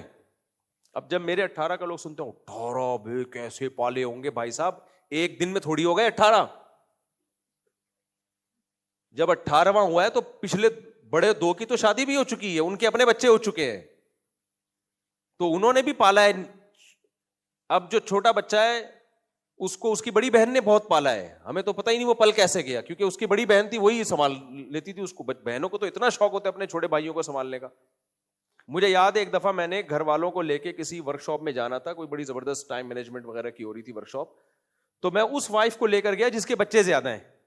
جس کے نہیں ہے اس کو لے کے نہیں جا سکا. وجہ اس کی ہے کہ جس کے زیادہ ہیں ان بڑے نے چھوٹوں کو سنبھال لیا تھا, اور گھر والوں کا میرے ساتھ سفر آسان ہو گیا. جس کے نہیں تھے زیادہ اس کو لیے مشکل تھی کہ بھائی ان بچوں کو کون سنبھالے گا. اس وقت میں نے وہاں جا کے بتایا, میں نے کہا یہ تو آج پتا چلا کہ زیادہ ہوں تو سنبھالنا آسان ہے, بڑا سنبھال لیتا ہے نا, یا بڑی بچی سنبھال لیتی ہے. تو یہ ایک دم سے نہیں پیدا ہو جاتے, یہ جب پیدا تفصیل سے ہوتے ہیں, ڈیٹیل سے پیدا ہوتے ہیں. یہ پہلے ایک آتا ہے وہ تھوڑا بڑا ہوتا ہے, پھر دوسرا. یہ آپ چاہو بھی تو نہیں ہو سکتا, یہ تو اللہ کی طرف سے ہے. تو اس لیے یہ بات ہی غلط ہے کہ زیادہ بچے ہوں گے تو تربیت نہیں ہوگی. زیادہ بچے ہوتے ہیں تو سب مل جل کے تربیت ڈیوائڈ ہو جاتی ہے, تو آسانی سے ہو جاتی ہے. یہ بات غلط ہے. بہن بھائی لاشعوری طور پر ایک دوسرے کو بہت کچھ سکھا رہے ہوتے ہیں. اچھا, ہمارے بچے بچپن میں بولنا بھی بہت جلدی سیکھ لیتے ہیں, کیونکہ بچہ, آپ تجربہ کر کے دیکھو, اکیلے بچے کو بائک پہ بٹھا کے لے کے جاؤ آپ, وہ چپ بیٹھا رہے گا پورے راستے. آپ 2 بچوں کو بٹھا لو, وہیں سے ٹرٹر شروع ہو جائیں گے, باتیں شروع ہوئی. ان کی مینٹلی گروتھ, وہ گروتھ کرتے ہیں وہ مینٹلی. یہ ماہر نفسیات کہتے ہیں UK, لندن اور امریکہ کے, بچے کو قریب العمر بچہ چاہیے اس کی مینٹل گروتھ کے لیے. جن بچوں کے قریب العمر بہن بھائی ہوتے ہیں ان کی گروتھ بہت اچھی ہوتی ہے, ورنہ نہیں ہوتے تو ڈپریشن میں جاتے ہیں. اکثر بچے گھر میں تنہائیوں کا شکار ہوتے ہیں. 3-4 سال کا وقفہ آ گیا, وہ بڑی بہن ہے اس کو اپنی قریب العمر بہن ہی نہیں مل رہی, وہ پھر کہتی ہے 4 سال سے مجھ سے بہت زیادہ چھوٹی ہے, اس کے ساتھ میں کھیل نہیں سکتی, دل کی باتیں نہیں کر سکتی. تو یہ سارے پھر بچوں میں آج کل دیکھو نا, اسٹریس ڈپریشن بہت پیدا ہو گیا بچوں میں. اور پھر بچے جو ایک دوسرے کو مارتے پیٹتے ہیں, ڈانٹتے ہیں, ماں باپ سمجھتے ہیں یہ ہوتے ہیں زیادہ بچوں میں. بھائی یہ بھی ٹریننگ ہو رہی ہے ان کی, یہ اسٹریس مینجمنٹ ہو رہی ہے ان کی. بھائی اسٹریس کو کیسے کنٹرول کرنا ہے وہ بچپن سے سیکھ رہا ہوتا ہے. ساری خواہشات اس کی پوری نہیں ہو رہی ہوتی. بعض اب اس کو کچھ دیا, دوسرا چھین کے بھاگ گیا, وہ چیختا ہے, گلے پھاڑ پھاڑ گیا, ہاں وہ ٹھیک ہے نا, اس کے بعد سیٹ ہو جاتا ہے. وہ ساری اس کی آپ نے ممی ڈیڈی پال لیا, وہ تو بڑے ہو کر ذرا بھی برداشت نہیں ہوتی. جن کے بہن بھائی زیادہ ہوتے ہیں, مارتے پیٹتے بھی ہیں, ڈانٹتے بھی ہیں. بچپن کی لڑائیاں تھوڑی ہوتی ہیں, وہ تھوڑی دیر میں لڑ رہے ہیں, تھوڑی دیر میں واپس سیٹ ہو جاتے ہیں. تو اس سے بھی ان کے میں جو ہے وہ ان کی تربیت ہو رہی ہوتی ہے. تو یہ آپ کو اللہ رسول کی باتوں پہ اگر یقین نہیں آتا، انگریزوں کی باتوں پہ یقین کر لو. میں آپ، میری کتاب میں ریفرنسز ہیں یورپ امریکہ کے جو چائلڈ اسپیشلسٹ ہیں، جو بچوں کی نفسیات کے ڈاکٹر ہیں، ان کے ریفرنسز ہیں میری کتاب میں، کہ وہ کہتے ہیں کہ بچے کو قریب العمر بہن بھائی چاہیے، اس کی ذہنی گروتھ کے لیے، ذہنی نشو و نما کے لیے بہت زیادہ ضروری ہے. تو ورنہ وہ بچہ اسٹریس کا شکار ہوتا ہے. بچے کو ماں باپ نہیں چاہیے ہوتے، بچے کو اپنے زیادہ بہن بھائی چاہیے، ماں باپ تو صرف کیئر کر رہے ہوتے ہیں. تو ہم تو دیکھتے ہیں نا، جب بچوں کو تفریح پہ سب کو لے کے جاؤ تو ان کی لائف ہی الگ ہوتی ہے بھائی. وہ اونٹ کو سب مل کے کھینچ رہے تھے، اکیلا ہوتا کیا کرتا وہ بیچارہ اونٹ کے ساتھ. تو وہ اونٹ پہ ایسے لڑے ہیں نا، جب ہم لے کر آئے تھے بقرعید میں، وہ ایک کھینچ رہا ہے، دوسرا بیٹھ رہا ہے تیسرا اس کے پیچھے جا کے بیٹھ رہا ہے، چوتھا وہ کہہ رہا تو کیوں کھینچ رہا ہے. تو وہ لڑ بھی رہے ہیں، خوش بھی ہو رہے ہیں، انجوائے بھی کر رہے ہیں. تو جن گھروں میں بچے ہیں آپ کو وہاں خوشیاں نظر آئیں گی انشاءاللہ. ہاں فوراً میڈیا دکھا دیتا ہے باپ نے 6 بچوں کی وجہ سے خودکشی کر لی، یہ ہوتا ہے 6 بچوں کا نسل. یہ میڈیا کا پروپیگنڈا، اس سے متاثر مت ہو. 4 بیٹیاں تھی، کھلا نہیں سکتا تھا، ذبح کر کے بھاگ گیا. یہ ڈپریشن کے مریض ہوتے ہیں. ان کی ایک بیٹی بھی ہوتی نا، اس بغیرت نے ذبح کر کے ہی بھاگنا تھا. 4 بھی اس کے لیے وہی ہیں جو ایک ہے. اور کوئی بچہ نہیں ہوتا، بیوی کا گلا ذبح کر کے بھاگ جاتا ہی ہے. میں نے بڑے بڑے غریب لوگ دیکھے ہیں، ان کے کئی بچے ہیں، لیکن مزے کی زندگی. اور پھر کمال ہے، بچے کو بالغ ہوتے ہی وہ رکشے والا اپنے بچے کی شادی بھی کر رہا ہوتا ہے. کبھی موقع ملا آپ کو بیان میں ملوا دوں گا ایسے لوگوں سے. ابے تم لو صحیح ہو یار، نہ روزگار ہے، باپ کہتا ہے رکشے سے جب اتنے لوگ کھا رہے ہیں تو ایک بہو اور بھی کھا لے گی. ہاں پھر ان کا اسٹینڈرڈ ہی یہ ہوتا ہے، پھر وہ غریبوں میں ہی شادی کرتے تو خوش ہے وہ. تو یہ دماغ سے نکال دو بھائی. گھر میں رونق چاہتے ہو؟ ہمیں تو گھر میں نماز پڑھتے ہیں اتنا مزہ آتا ہے، بچے آ جاتے ہیں دائیں بائیں نیتیں باندھ لیتے ہیں. کوئی ادھر منہ کر کے نماز پڑھ رہا ہے، کوئی بیچ میں پیشاب کر کے آ رہا ہے، واپس جہاں سے نماز چھوڑی تھی ادھر سے ہی اسٹارٹ کر رہا ہے، دعا مانگ رہے ہوتے ہیں. کچھ بڑا ایک عجیب. جب بھی میں کہیں قرآن لے کے گھر میں بیٹھوں، بچے بھی آگے بیٹھ جاتے ہیں، وہ ہاں ہوں ہی ہاں شروع کر دیتے اپنی زبان میں. تو جس گھر میں بچے نہیں ہیں اس گھر میں میاں بیوی میں لڑائیاں بھی بہت ہوتی ہیں. ایک دوسرے کا منہ دیکھ کے تنگ آ جاتے ہیں وہ، کہ شروع کی شادی ہوتی ہے تو دلہن تھی، اب کیا کریں، دلہن ہے. صحیح ہے نا، ٹھیک ہے بھائی، کس سلسلے میں حاضر ہوئے. اب تو ہاں، جن کو اللہ ہی نے اولاد نہ دی ہو تو وہ ان کے لیے آزمائش ہے، اللہ ان کو قیامت میں اس کا اجر دے گا. لیکن جن کو اللہ اولاد دے رہا ہو اور وہ روک رہے ہو، اپنے گھر کی خوشیاں خود ہی ختم کر رہے ہو بھائی. اور دوسروں کے بچوں کو دیکھ کر کبھی نہیں کہا کرو کہ یہ ٹینشن میں. اصل میں انسان کو دوسروں کے بچے اچھے نہیں لگتے، اپنے میں مزہ آتا ہے اپنے. تو آپ کو جو لگ رہا ہے نا یہ دوسرے کا بچہ اس نے گود میں اٹھایا کتنی ٹینشن میں ہوگا بھائی، اس لیے آپ کو لگ رہا ہے کہ وہ اس کا بچہ ہے. اگر آپ کا ہوتا نا تو آپ کہتے تو نے کیوں اٹھایا بھائی، یہ تو آپ کو اچھا لگ رہا ہوتا. وہ مفتی زیب ولید اور انس کے گھر والے دونوں کی شادی نہیں کروا رہے. یہ کون ہے بھائی؟ حالانکہ دونوں 2 دانت کے ہو گئے ہیں. خود سے شادی کرنے کی صورت میں گھر بدر کیے جانے کا خطرہ ہے. رہنمائی فرمائے گھر والوں کے لیے، دعا ہدایت فرمائے. بھائی اگر وہ کما رہے ہیں، گھر کا انتظام کر سکتے ہیں، تو اگر گھر والے نہیں کروا رہے تو کر کے بتا دیں کہ ہو گئی ہے. گھر والے گھر سے نکالیں گے نا زیادہ زیادہ، تو آپ کا اپنا گھر بن گیا تو نکال دیں. کیا خیال ہے؟ اور میں نے ابھی جمعے میں بھی بات سمجھائی تھی کہ لوگ کہتے ہیں خاندان ہمارا بائیکاٹ کر لے گا. ابھی 4 شادیاں کر کے بچے پیدا کرو، 5-6 سال میں تمہارا خاندان تمہارے خاندان کا چھوٹا سا پارٹ ہوگا. تم نکالو گے پھر اپنے خاندان کو، تمہارا خاندان اتنا بڑا ہو جائے گا. خاندان تو بنتا ہی بیوی سے ہے.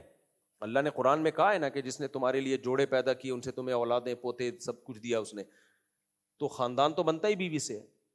تو اگر آپ کو خاندان نکال دے تو 4-5 سال کی بات ہے، نیا خاندان بنا لو.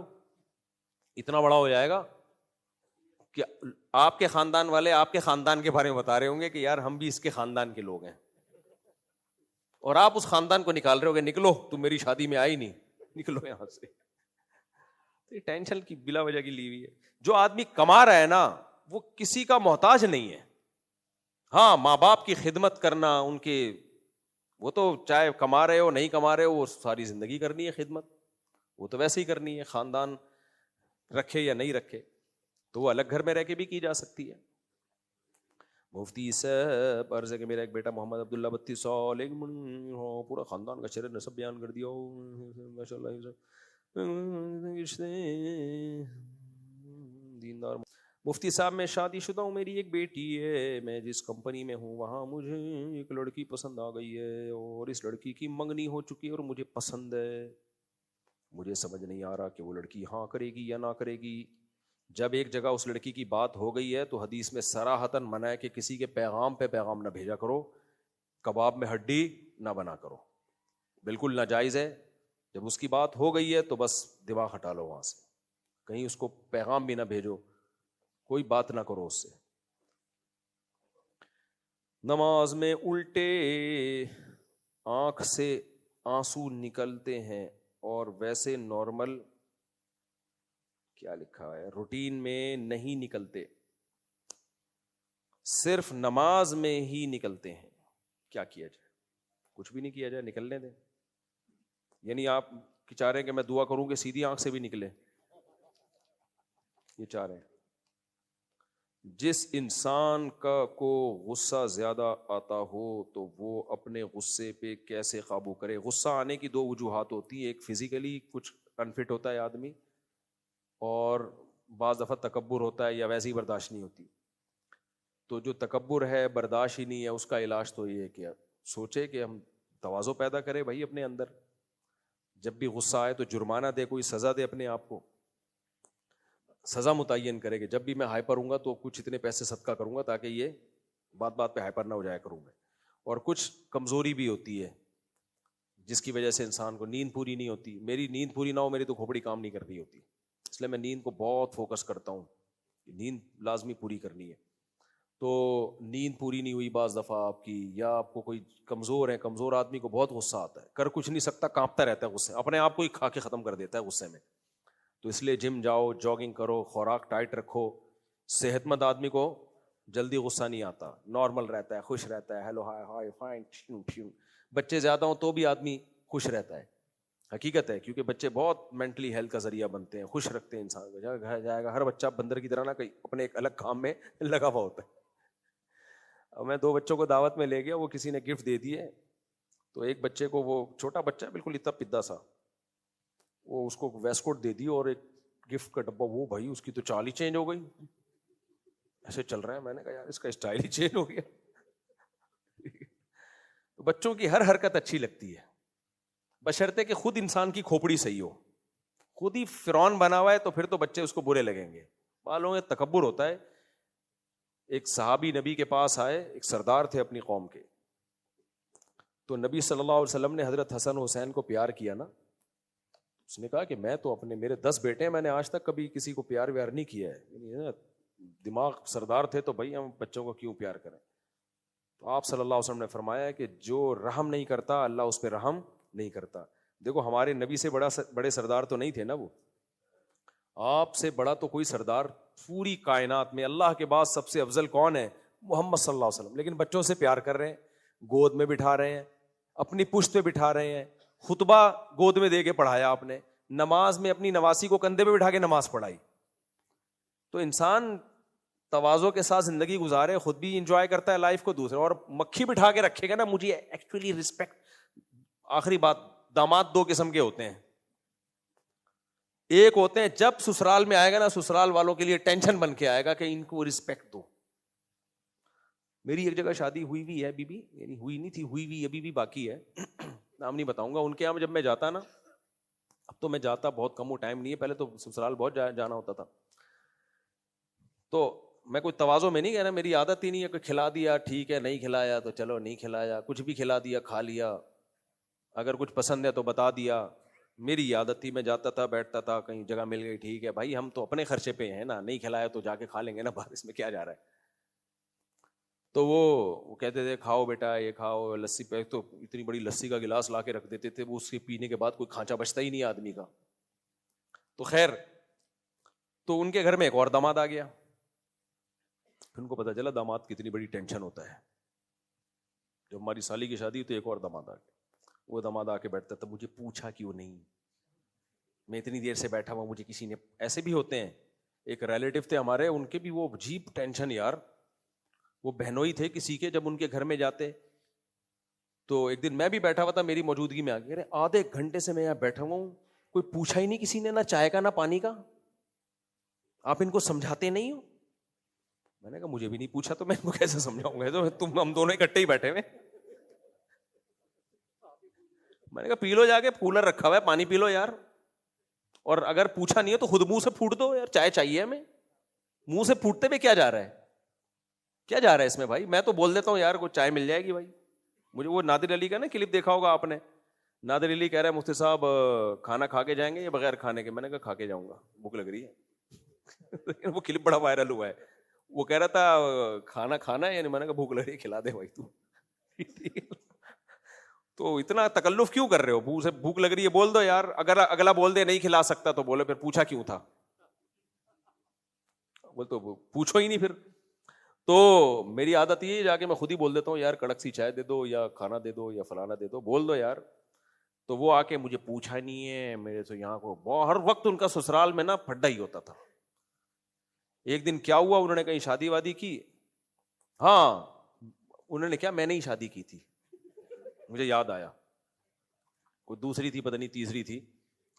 تو میں نے ان کو فون کیا, میں نے کہا میرا ولیمہ ہے آپ تشریف لے آئیے. یہ کوئی طریقہ نہیں ہوتا دعوت دینے کا, کارڈ ہوتا ہے کارڈ.